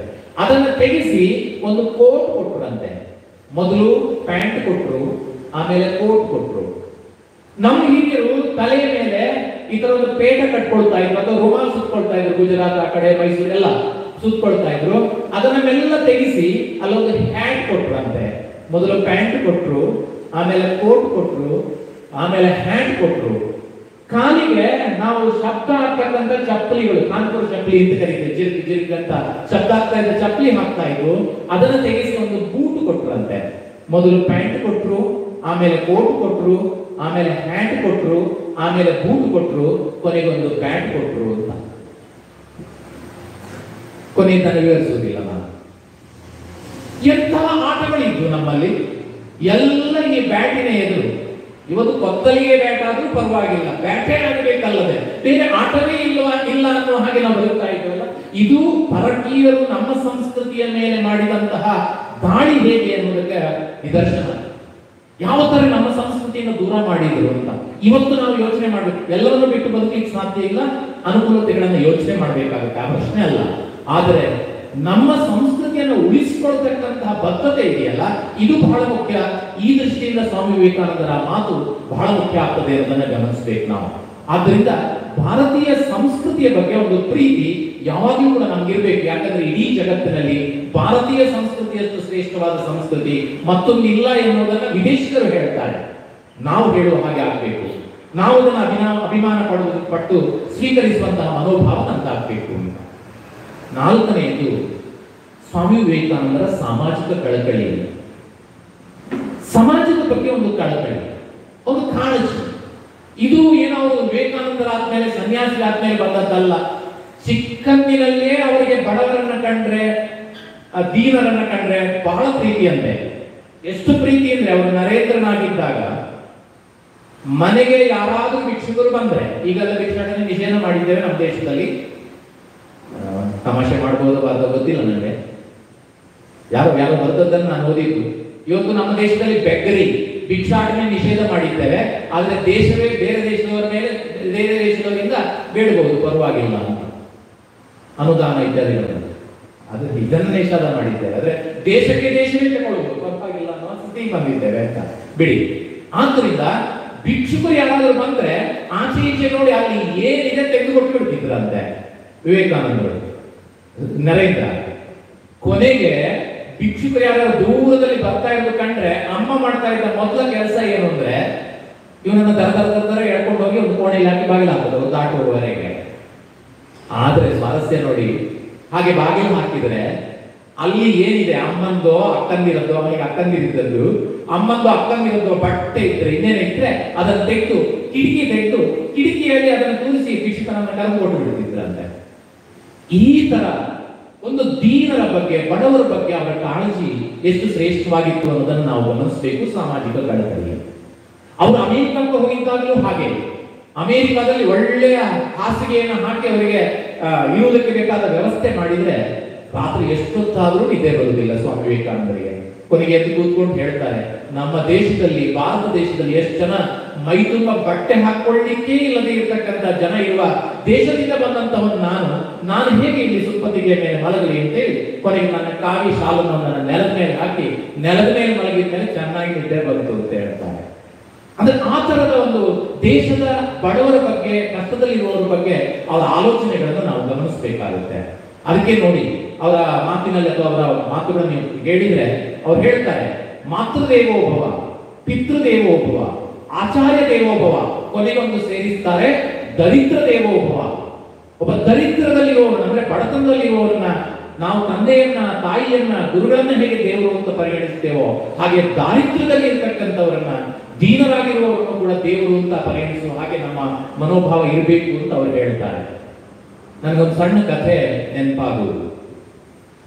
ಚೇಟಕ ಅಂತ ಒಬ್ಬ ರಾಜ ಇದ್ದ.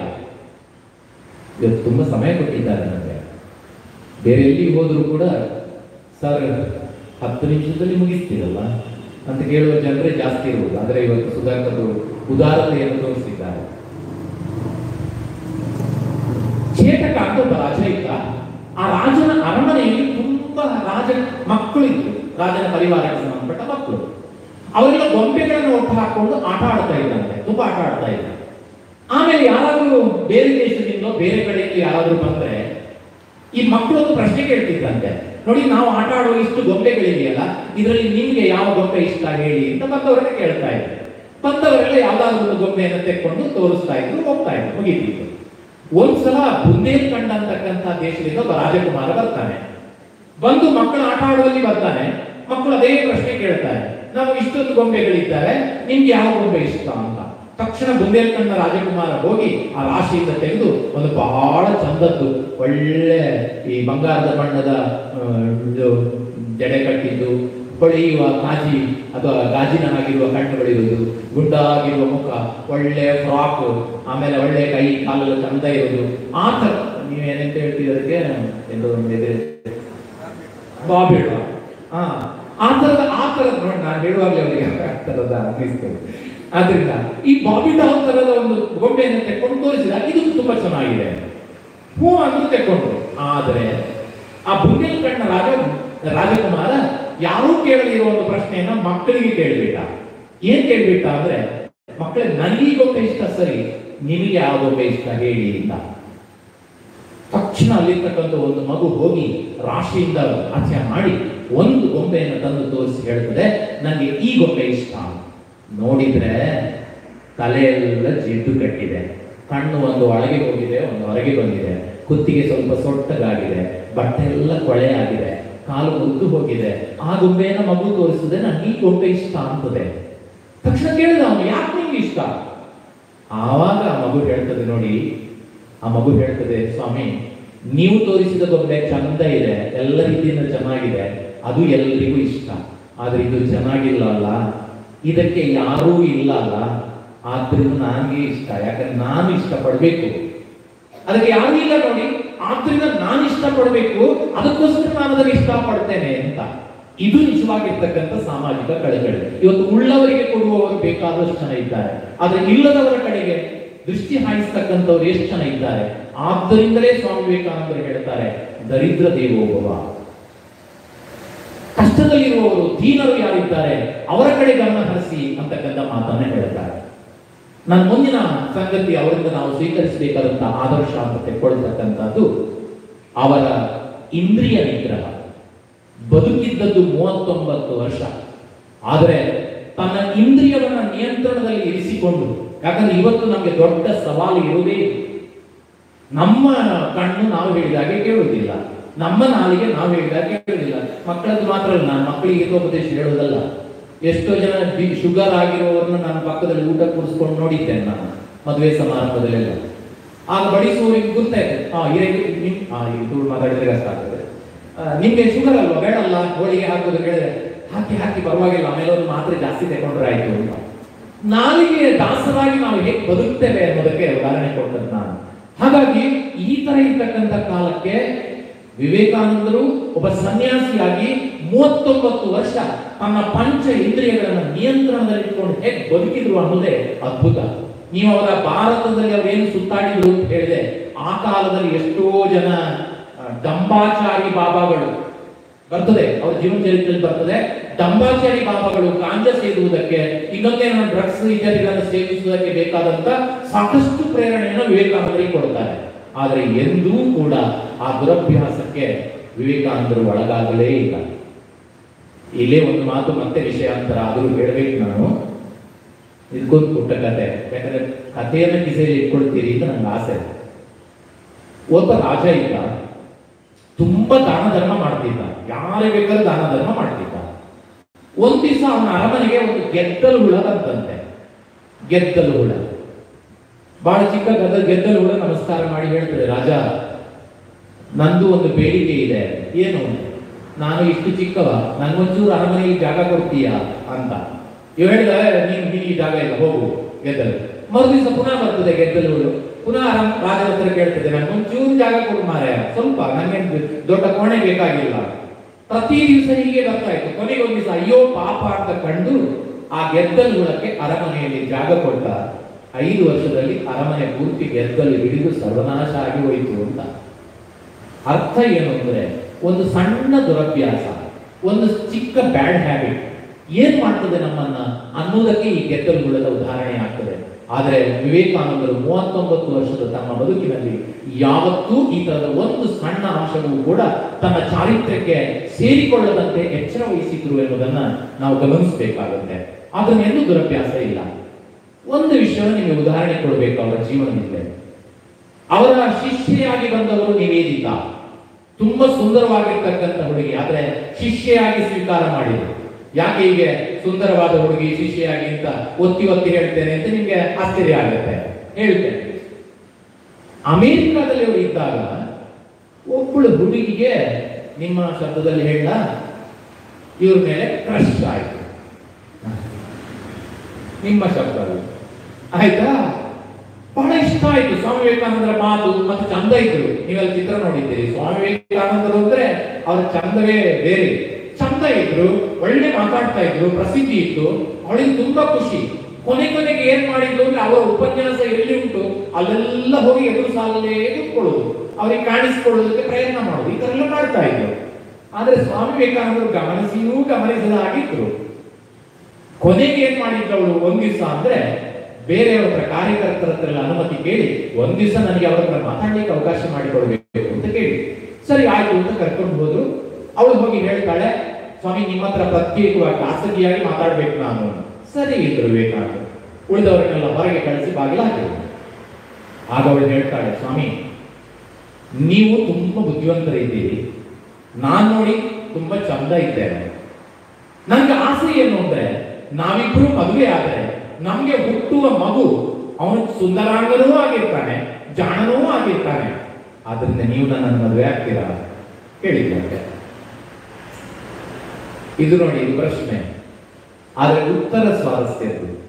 ಸ್ವಾಮಿ ವಿವೇಕಾನಂದರು ಹೇಳ್ತಾರೆ, ಚಿಕ್ಕ ನಗು ಬೀರಿ ಹೇಳ್ತಾರೆ, ಹೌದಲ್ಲ ನೀನ್ ಹೇಳ್ತಾ ಇರೋದು ಸರಿ ಇದೆ, ನಾನು ತುಂಬಾ ಜ್ಞಾನಿ ಇದ್ದೇನೆ, ನೀನ್ ತುಂಬಾ ಸುಂದರವಾಗಿದ್ಯಾ, ಎಲ್ಲ ಸರಿ. ಆದ್ರೆ ನನ್ನ ಚಿಂತೆ ಏನ್ ಗೊತ್ತಾ, ನಾನು ನಿನ್ನನ್ನು ಮದುವೆ ಆಗುವುದು, ಮದುವೆ ಆದ್ಮೇಲೆ ಮಗು ಹುಟ್ಟುವುದು, ಆ ಮಗುವನ್ನ ಬೆಳೆಸುವುದು, ಬೆಳೆಸಿ ಅವನು ದೊಡ್ಡವನಾಗುವುದು ಎಷ್ಟು ವರ್ಷ ಹಿಡಿದದಲ್ಲ. ಅದನ್ನ ನಿಮ್ಗೊಂದು ಪರಿಹಾರ ಹೇಳ ಅಂತ ಹೇಳಿದ್ರೆ ಏನು ಅಂತ, ಈಗಲೇ ನನ್ನನ್ನೇ ನಿನ್ನ ಮಗ ಅಂತ ತಿಳ್ಕೊ ಅಂದ್ರೆ. ಎಂತಹ ಅದ್ಭುತವಾದಂತಹ ಪರಿಕಲ್ಪನೆ. ನಾನು ಚಂದವೂ ಇದ್ದೇನೆ, ಜಾಣ ಇದ್ದೇನೆ, ನಿಮ್ಮ ಮಗ ಅಂತ ತಿಳ್ಕೊಳ್ಳಿ, ಅದರಲ್ಲಿ ಏನಿದೆ ತೊಂದರೆ ಅಂತ. ಅಂದ್ರೆ ತನ್ನ ಇಂದ್ರಿಯದ ಕುರಿತಾಗಿರುವಂತಹ ನಿಯಂತ್ರಣವನ್ನು ಇಟ್ಟುಕೊಂಡು ಈ ಮನುಷ್ಯ ಬದುಕಿದಂತಹ ರೀತಿ ಅದು ಅದ್ಭುತ ಎಂಬುದನ್ನು ನಾವು ಗಮನಿಸಬೇಕಾಗುತ್ತೆ. ಆ ದೃಷ್ಟಿಯಿಂದ ಸ್ವಾಮಿ ವಿವೇಕಾನಂದರ ಇಂದ್ರಿಯ ನಿಗ್ರಹ ಬಹಳ ಶ್ರೇಷ್ಠವಾದಂತಹ ಒಂದು ಆದರ್ಶ. ಅಂದ್ರೆ ನಾವು ಯಾರು ವಿವೇಕಾನಂದರಾಗಿ ಮದುವೆ ಆಗಬಾರ್ದು, ಸಂಸಾರ ಆ ತರದ್ದಲ್ಲ, ಪ್ರಶ್ನೆ ಅಲ್ಲ.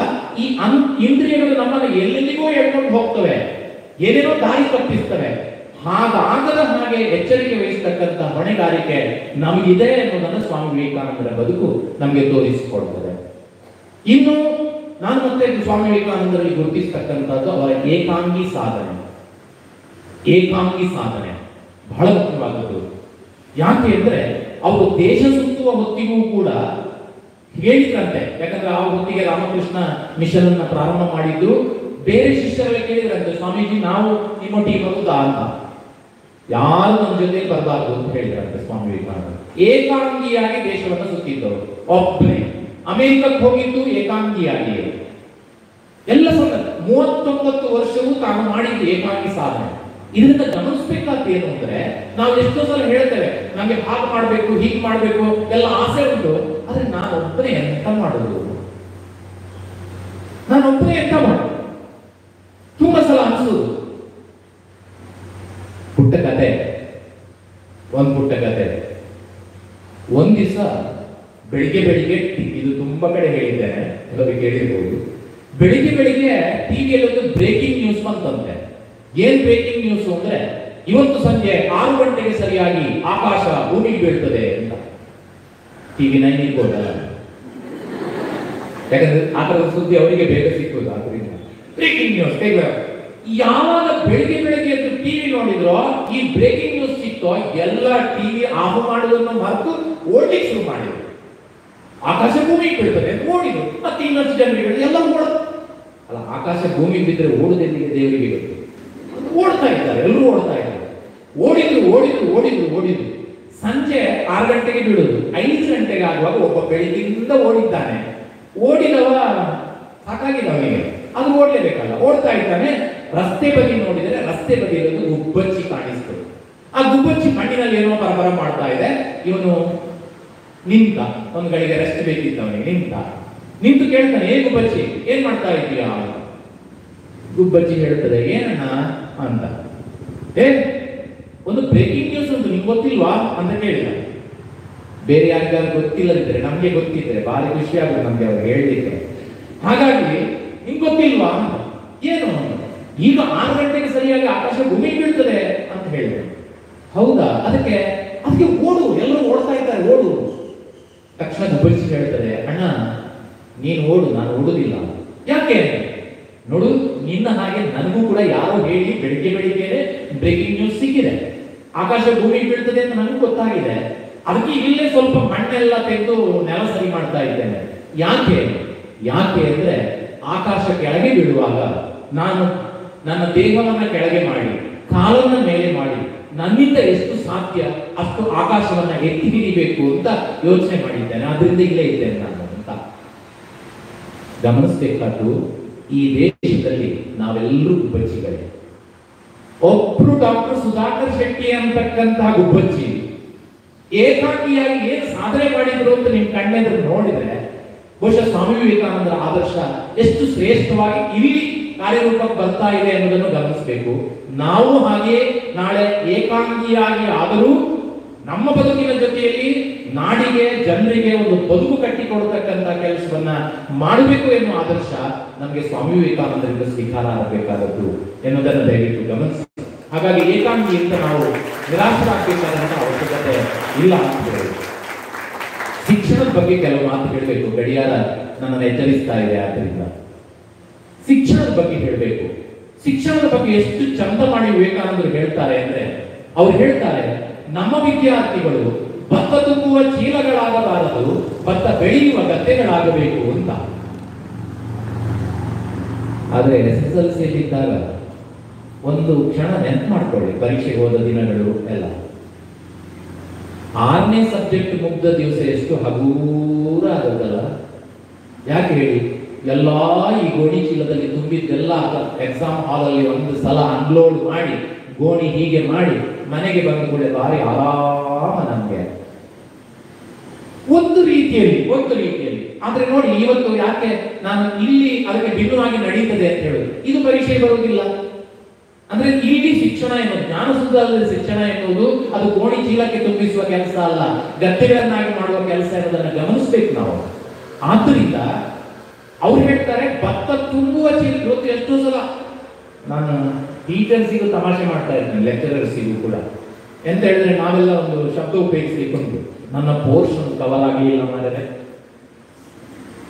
ವಿಚಿತ್ರ ಅಲ್ವಾ ಶಬ್ದ ಪೋರ್ಷನ್? ಈಗ ಒಂದು ಕವರ್ ಮಾಡುದು ಅಂದ್ರೆ ಏನು? ನಿಮ್ಗೆ ಕಾಣದ ಹಾಗೆ ಮುಚ್ಚಿಡುವುದು ಅಂತ ಅರ್ಥ. ಪೋರ್ಷನ್ ಕವರ್ ಮಾಡುದು ಅಂದ್ರೆ ಮಕ್ಕಳಿಗೆ ಗೊತ್ತಾಗದ ಹಾಗೆ ಮುಚ್ಚಿಡುವುದು ಅಂತ ಅರ್ಥ. ನನ್ನ ಪೋರ್ಷನ್ ಕವರ್ ಆಗಲಿಲ್ಲ ಅಂತ ಗೊತ್ತಾಗುತ್ತೆ. ನಾವು ಸತ್ಯ ಆದರೂ ನಾನು ತಮಾಷೆಗೆ ತಗೊಂಡೆ ಅಷ್ಟೇ. ಆದ್ರೆ ನಿಜವಾದ ಶಿಕ್ಷಣ ಎನ್ನುವುದು ಪೋರ್ಷನ್ ಕವರ್ ಮಾಡೋದ್ರಲ್ಲಿ ಇರ್ತಕ್ಕಂಥದ್ದಲ್ಲ, ಮಕ್ಕಳನ್ನ ಸ್ವಂತಿಕೆಯಿಂದ ಸೃಜನಶೀಲತೆಯಿಂದ ಬದುಕುವುದಕ್ಕೆ ಹೇಗೆ ಸಿದ್ಧಪಡಿಸಿದ್ದೇವೆ ಅನ್ನೋದನ್ನ ನಾವು ಗಮನಿಸಬೇಕಾಗುತ್ತೆ. ಆದ್ರಿಂದ ಅಂತ ಜೊತೆಗೆ ಗುರು ಶಿಷ್ಯರು ಹೇಗಿರ್ಬೇಕು ಎನ್ನುವುದಕ್ಕೆ ವಿವೇಕಾನಂದರೇ ದೊಡ್ಡ ಆದರ್ಶ. ರಾಮಕೃಷ್ಣ ಪರಮಹಂಸರ ಶಿಷ್ಯರಾಗಿ ಎಷ್ಟು ಅಂದ್ರೆ, ಒಂದು ದಿವಸ ಸ್ವಾಮಿ ವಿವೇಕಾನಂದರು ಬರೋದು ತಡ ಆದ್ರೆ ಹೊರಗೆ ಬಂದು ಕಾಯ್ತಾ ಇದ್ರಂತೆ ಸ್ವಾಮಿ ರಾಮಕೃಷ್ಣ ಪರಮಹಂಸರ ಅಂತ ಶಿಷ್ಯ. ಇವತ್ತು ಮನೆಗೆ ಹೋಗಿ ಕರ್ಕೊಂಡು ಬರ್ಬೇಕು ನಾವು. ಶಿಷ್ಯರನ್ನ ಕಾಯ್ತಾ ಇದ್ರು. ಗುರು ಶಿಷ್ಯರ ಸಂಬಂಧ ಎಷ್ಟು ಶ್ರೇಷ್ಠ ಎನ್ನುವುದನ್ನ ಅವರು ಕಾಣ್ತಾರೆ, ಬಹಳ ಮುಖ್ಯವಾಗಿ ಕಾಣ್ತಾರೆ. ಅದು ಅವರ ಜೀವನದಲ್ಲಿ ನಾವು ಕಾಣ್ತೇವೆ. ಈ ತರದ ಶಿಕ್ಷಣದ ಸ್ವಾರಸ್ಯಕ್ಕಾಗಿ ಇನ್ನೊಂದು ಸಂಖ್ಯೆ ಹೇಳ್ತೇನೆ. ಅವರೊಬ್ಬ ಒಳ್ಳೆ ವಿದ್ಯಾರ್ಥಿ ಆಗಿದ್ರು, ಕಾಲೇಜಿನಲ್ಲಿ ಒಳ್ಳೆ ವಿದ್ಯಾರ್ಥಿ ಆಗಿದ್ರು. ಎಷ್ಟು ಅಂದ್ರೆ ಒಂದು ಉದಾಹರಣೆ ಬರ್ತದೆ, ನಿಜವಾಗಿ ಅವರ ಜೀವನದ ಹೌದು ಅಲ್ಲೋ ಗೊತ್ತಿಲ್ಲ, ಆದ್ರೆ ಅವರ ವ್ಯಕ್ತಿತ್ವಕ್ಕೆ ಒಪ್ತದೆ. ಒಂದು ಸಲ ಪರೀಕ್ಷೆಯಲ್ಲಿ ಪ್ರಶ್ನೆ ಕೇಳಿದ್ರೆ, ನೀವು ಕಾಲೇಜಿಗೆ ಹೋದಾಗ ಗೊತ್ತಿದೆ ನಿಮಗೆ, ಪ್ರಶ್ನೆಗಳು ಕಡಿಮೆ, ಉತ್ತರ ತುಂಬಾ ಬರೆಯಬೇಕು. ಒಂದು ಸಲ ಪ್ರಶ್ನೆ ಕೇಳಿದ್ರಂತೆ, 15 ಪ್ರಶ್ನೆ ಕೊಟ್ಟು ಇದರಲ್ಲಿ ಯಾವುದಾದ್ರೂ 10ಕ್ಕೆ ಉತ್ತರಿಸಿ ಅಂತ ಕೇಳಿದ್ರಂತೆ. ಸ್ವಾಮಿ ವಿವೇಕಾನಂದರು ಪರೀಕ್ಷೆಯಲ್ಲಿ 15ಕ್ಕೂ ಉತ್ತರಿಸಿ ಕೊನೆಗೆ ಒಂದು ಟಿಪ್ಪಣಿ ಬರೆದಂತೆ, ಇದರಲ್ಲಿ ಬೇಕಾದ 10ಅನ್ನು ಆರಿಸಿಕೊಳ್ಳಿ ಅಂತ. ಇದು ಸ್ವಾಮಿ ವಿವೇಕಾನಂದರ ತಾಕತ್ತು ಅಂತ. ಈ ತರ ಇರತಕ್ಕಂಥ ವ್ಯಕ್ತಿತ್ವ ಅವರದ್ದು. ಬಹುಶಃ ನಾನು ಬಹಳ ಮುಖ್ಯವಾದದನ್ನ ಮಧ್ಯದಲ್ಲಿ ಮರೆತು ಬಿಟ್ಟೆ. ಅದನ್ನ ನೆನಪು ಮಾಡ್ಕೊಳ್ಬೇಕು. ವಿಶೇಷವಾಗಿ ಸ್ವಾಮಿ ವಿವೇಕಾನಂದರ ಆದರ್ಶ ನಮ್ಗೆ ಯಾವುದು ಕೇಳಿದ್ರೆ, ಪ್ರಶ್ನಿಸುವ ಮನೋಭಾವ ಮತ್ತು ಪರೀಕ್ಷಿಸುವ ಮನೋಭಾವ. ಪ್ರಶ್ನಿಸುವ ಮನೋಭಾವ ಬಹಳ ಸ್ವಾರಸ್ಯ ಕಾಣಿಸುವುದೆಲ್ಲಿ ಕೇಳಿದ್ರೆ, ಫಸ್ಟ್ PUC ತರಗತಿಯಲ್ಲಿ ಇದ್ದಾಗ ಅವರ ತಲೆಗೆ 3 ಪ್ರಶ್ನೆಗಳು ಮುಕ್ಕಿಬಿಟ್ಟು, ಅವರ ತಲೆಗೆ 3 ಪ್ರಶ್ನೆಗಳು ಪ್ರವೇಶ ಮಾಡಿದರು. ನಾನು ಯಾವಾಗ ನನ್ನ ಕ್ಲಾಸಲ್ಲಿ ಹೇಳ್ತಾ ಇರ್ತೇನೆ, ನೀವು ಜಾಣರಾಗಬೇಕು, ಪ್ರಶ್ನೆ ಕೇಳಿ ಅಂತ. ನಾನು ಪ್ರಶ್ನೆ ಕೇಳುವುದನ್ನೇ ಮರ್ತು ಬಿಟ್ಟಿದ್ದೆ. ಚಿಕ್ಕಂದಲ್ಲಿ ಕೇಳ್ತಾ ಇತ್ತು, ಅಮ್ಮನಿಗೆ ಉತ್ತರ ಗೊತ್ತಿಲ್ಲ, ಬಾಯಿ ಮುಚ್ಚಿ ಕುತ್ಕೊಮಾರ ಅಂತ ಹೇಳಿದ್ದೆ ತಡ, ಅಲ್ಲಿಗೆ ಬಾಯಿ ಮುಚ್ಚಲಿಕ್ಕೆ ಶುರು ಮಾಡಿದ್ರೆ ಮತ್ತೆ ಬಾಯಿ ತೆರಿಲೇ ಇಲ್ಲ ನಾವು. ಹಾಗಾಗಿದೆ. ಆದ್ರೆ ಪ್ರಶ್ನಿಸುವ ಮನೋಭಾವ ನಮ್ಮನ್ನ ಜ್ಞಾನಿಗಳನ್ನಾಗಿ ಮಾಡ್ತದೆ. ನೋಡಿ, ಅವರಿಗೆ 3 ಪ್ರಶ್ನೆ ಬಂದದ್ದು. ಎಂತದು? ದೇವರಿದ್ದಾನ, ಎರಡನೇದು ನೀವು ನೋಡಿದ್ದೀರಾ ಯಾರ್ಯಾರು ಕೇಳುವಾಗ, ಮೂರನೇದು ನನಗೆ ತೋರಿಸ್ತೀರಾ. ಈ 3 ಪ್ರಶ್ನೆಗಳನ್ನು ಇಟ್ಕೊಂಡು ಓಡಾಡ್ತಾ ಇದ್ರು ಸ್ವಾಮಿ ವಿವೇಕಾನಂದರು. ದೇವರಿದ್ದಾನ, ನೀವು ನೋಡಿದ್ದೀರಾ, ನನಗೆ ತೋರಿಸ್ತೀರಾ ಅಂತ. ಬೇರೆ ಬೇರೆಯವರು ಬೇರೆ ಬೇರೆ ಉತ್ತರ ಕೊಟ್ಟರು. ಕೊನೆಗೆ ಅವರ PUCಯ ಇಂಗ್ಲಿಷ್ ಲೆಕ್ಚರರ್ ಹೇಳಿದ್ರಂತೆ, ಮಾರಾಯ, ನಿನ್ನ ಈ ಹುಚ್ಚು ಪ್ರಶ್ನೆಗೆ ಉತ್ತರ ಕೊಡ್ಲಿಕ್ಕೆ ಅಲ್ಲೊಬ್ಬ ಹುಚ್ಚ ಇದ್ದಾನೆ. ಎಲ್ಲಿ? ದಕ್ಷಿಣೇಶ್ವರದಲ್ಲಿ ಕಾಳಿ ದೇವಸ್ಥಾನದಲ್ಲಿ ಪೂಜೆ ಮಾಡ್ತಕ್ಕಂಥ ಪೂಜಾರಿ ರಾಮಕೃಷ್ಣ ಪರಮಹಂಸ ಅಂತ ಕರೀತಾರೆ, ಅಲ್ಲಿ ಹೋಗಿ ಕೇಳು ಅಂತ ಹೇಳಿದ್ರಂತೆ. ಮರುದಿವಸ ಕಾಲೇಜಿಗೆ ಚಕ್ಕರ್ ನೇರವಾಗಿ ಹೋಗ್ತಾರೆ. ರಾಮಕೃಷ್ಣ ಪರಮಹಂಸರಿದ್ದಲ್ಲಿ ಹೋಗ್ತಾರೆ. ಹೋಗು, ನಿಜವಾಗಿ ಪರಿಚಯ ಇಲ್ಲ, ಆದ್ರೆ ರಾಮಕೃಷ್ಣ ಪರಮಹಂಸರು ಕೇಳಿದ್ರಂತೆ, ಅಪ್ಪ ಇಷ್ಟು ದಿವಸ ಎಲ್ಲಿದ್ಯಪ್ಪ ಅಂತ ಕೇಳಿದ್ರಂತೆ. ಬರ್ತಾ ಇದ್ದಾರೆ ಅಂದ್ರೆ ಏನೋ ಜನ್ಮಾಂತರದ ಸಂಬಂಧ ಅವರಿಗಿತ್ತು ಅನ್ನೋದನ್ನು ಹೇಳ್ತಾರೆ. ಸರಿ, ಕೊನೆಗೆ ಕೂತವರು ಪ್ರಶ್ನೆ ಕೇಳ್ತಾರೆ, ಸ್ವಾಮಿ ದೇವರಿದ್ದಾನ? ರಾಮಕೃಷ್ಣ ಪರಮಹಂಸರು ಹೇಳಿದ್ರು, ಹೌದಪ್ಪ ದೇವರಿದ್ದಾನೆ. ಎರಡನೇ ಪ್ರಶ್ನೆ ಕೇಳಿದ್ರು, ನೀವು ನೋಡಿದ್ದೀರಾ? ಹೌದಪ್ಪ ನಾನು ನೋಡಿದ್ದೇನೆ ಅಂದ್ರು. ಆಗ ಸ್ವಲ್ಪ ಎಚ್ಚರ ಆಗಿದ್ರು ವಿವೇಕಾನಂದರು. ಮೂರನೇ ಪ್ರಶ್ನೆ ಕೇಳಿದ್ರು, ಸ್ವಾಮಿ ನನಗೆ ದೇವರನ್ನ ತೋರಿಸ್ತೀರಾ? ಆಗ ಒಂದು ನಿಮಿಷ ಬಿಟ್ಟು ರಾಮಕೃಷ್ಣ ಪರಮಹಂಸರು ಹೇಳ್ತಾರೆ, ಅಪ್ಪ ಈ ಜಗತ್ತಿನಲ್ಲಿ ದೇವರಿದ್ದಾನೆ, ಆದ್ರೆ ಯಾರಿಗೆ ಬೇಕು ಗೊತ್ತಿಲ್ಲ, ಅವರವರ ಸ್ವಾರ್ಥಕ್ಕಾಗಿ ದೇವರನ್ನ ಬೇಕು ಅಂತ ಹೇಳ್ತಾರೆ. ದೇವರು ಯಾರಿಗೆ ಬೇಕಾಗಿದ್ದಾನೆ? ದೇವರ ಕಷ್ಟ ಸುಖ ಯಾರು ಕೇಳೋದಿಲ್ಲ. ಆದ್ರೂ ದೇವರಿದ್ದಾನೆ, ನಾನು ನೋಡಿದ್ದೇನೆ, ನೀನೂ ನೋಡ್ಬೋದು, ಆದ್ರೆ ನಾನು ನಿನಗೆ ತೋರಿಸ್ಲಿಕ್ಕೆ ಸಾಧ್ಯ ಇಲ್ಲ, ನೀನೇ ನೋಡ್ಬೇಕು ಅಂತ. ಅದು ಖುಷಿಯಾಗಿ ಆಮೇಲೆ ಅವರು ಆ ದೈವತ್ವದ ಅನುಭವವನ್ನ ಮಾಡ್ತಾರೆ. ಅವರನ್ನ ಒಂದು ಕ್ಷಣ ಮುಟ್ಟಿದ್ರಂತೆ. ಮುಟ್ಟಿದಾಗ ಇಡೀ ಪ್ರಪಂಚ ಎಲ್ಲ ಗರಗರನೆ ತಿರುಗಿದ ಅನುಭವ ಆಯಿತು ಅಂತ ಸ್ವಾಮಿ ವಿವೇಕಾನಂದರು ಬರೀತಾರೆ. ಅಲ್ಲಿಂದ ರಾಮಕೃಷ್ಣ ಪರಮಹಂಸರ ಶಿಷ್ಯರಾಗಿ ಅವರು ದೀರ್ಘಕಾಲ ಜೀವನದ ಕೊನೆಯವರೆಗೂ ಕೂಡ ಅವರ ಶಿಷ್ಯರಾಗಿ ಇದ್ರು ಎನ್ನುವುದನ್ನು ಕಾಣ್ತೇವೆ. ಹಾಗಾಗಿ ಗುರು ಶಿಷ್ಯರ ಸಂಬಂಧಕ್ಕೆ, ಪ್ರಶ್ನಿಸುವ ಮನೋಭಾವಕ್ಕೆ, ಪರೀಕ್ಷಿಸುವ, ಒಂದ್ಸಲ ರಾಮಕೃಷ್ಣ ಪರಮಹಂಸರ ಹಾಸಿಗೆಯಲ್ಲಿ ದುಡ್ಡಿಟ್ಟು ಅವರನ್ನ ಪರೀಕ್ಷೆ ಮಾಡಿದ್ರಂತೆ ಶಿಷ್ಯರೆಲ್ಲ. ಈ ತರದ ಸಂಗತಿಗಳು ಬರ್ತದೆ. ಆದ್ರಿಂದ ಈ ತರದ ಅನೇಕ ಸಂಗತಿಗಳನ್ನ ನಾವು ಸ್ವಾಮಿ ವಿವೇಕಾನಂದರ ಬದುಕಿನಲ್ಲಿ ಕಾಣ್ತೇವೆ. ಅವರ ಧೈರ್ಯ, ನೀವ್ಯಾರ ಕನ್ಯಾಕುಮಾರಿಗೆ ಹೋಗಿದ್ದೀರಿ ಇಲ್ವೋ ಗೊತ್ತಿಲ್ಲ, ವಿವೇಕಾನಂದ ರಾಕ್ ಅಂತ ಇದೆ, ಸುಮಾರು 2-2.5 ಕಿಲೋಮೀಟರ್ ಕನ್ಯಾಕುಮಾರಿಯ ಭೂಮಿಯಿಂದ ಸಮುದ್ರದಲ್ಲಿ ಅಲೆಗಳ ಅಬ್ಬರಿಸುವ ಪ್ರದೇಶದಲ್ಲಿ ಹೋಗ್ಬೇಕು. ಅಷ್ಟು 2-2.5 ಕಿಲೋಮೀಟರ್ ಅನ್ನ ಈಜಿಕೊಂಡು ಹೋಗ್ತಾ ಇದ್ರಂತೆ ಸ್ವಾಮಿ ವಿವೇಕಾನಂದರು. ಅಲ್ಲಿ ಹೋಗಿ ಧ್ಯಾನ ಮಾಡ್ತಾ ಇದ್ರಂತೆ. ಏಕಾಂಗಿಯಾಗಿ ಜಗತ್ತು ಸುತ್ತುವುದು ಎಷ್ಟು ಕಷ್ಟದ ಕೆಲಸ. ಈ ತರ ಅನೇಕ ಅದ್ಭುತಗಳನ್ನು ಸಾಧಿಸಿದಂತಹ ಒಂದು ವಿಶೇಷವಾದಂತಹ ವ್ಯಕ್ತಿತ್ವ ಅದು ಸ್ವಾಮಿ ವಿವೇಕಾನಂದರ ವ್ಯಕ್ತಿತ್ವ ಎನ್ನುವುದನ್ನು ನೆನಪು ಮಾಡಿಕೊಳ್ತಾ, ಇನ್ನೂ ಇದೆ, ನೀವು ಓದಬೇಕಷ್ಟೇ. ಇನ್ನೂ ಬೇಕಾದಷ್ಟು ಸಂಗತಿಗಳನ್ನ ನೀವು ಅವರಿಂದ ಆದರ್ಶವಾಗಿ ಸ್ವೀಕಾರ ಮಾಡಬಹುದು.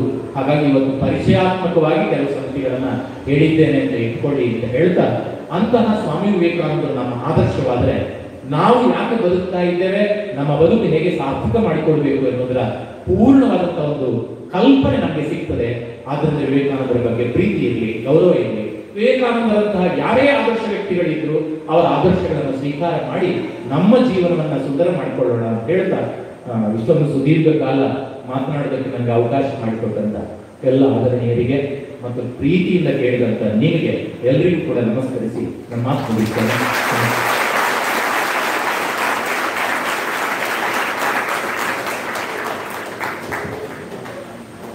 ತಮ್ಮ ಅಮೋಘವಾದ ಮಾತುಗಳಿಂದ ನಮ್ಮ ಮೌಲ್ಯಸುಧ ಕಾರ್ಯಕ್ರಮಕ್ಕೆ ವಿಶೇಷ ಉಪನ್ಯಾಸವನ್ನು ನೀಡಿ, ಮೊದಲ ಉಪನ್ಯಾಸವನ್ನು ನೀಡಿ ನಮ್ಮ ಕಾರ್ಯಕ್ರಮದ ಹೆಗ್ಗಳಿಕೆಗೆ ಪಾತ್ರರಾಗಿರ್ತಕ್ಕಂತಹ ಶ್ರೀ ಮುನಿರಾಜ್ ರೆಂಜಾಳ ಇವರಿಗೆ ಅವರ ಮಾತಿಗೆ ಧನ್ಯವಾದವನ್ನು ಸಲ್ಲಿಸ್ತಾ ಇದ್ದೇನೆ.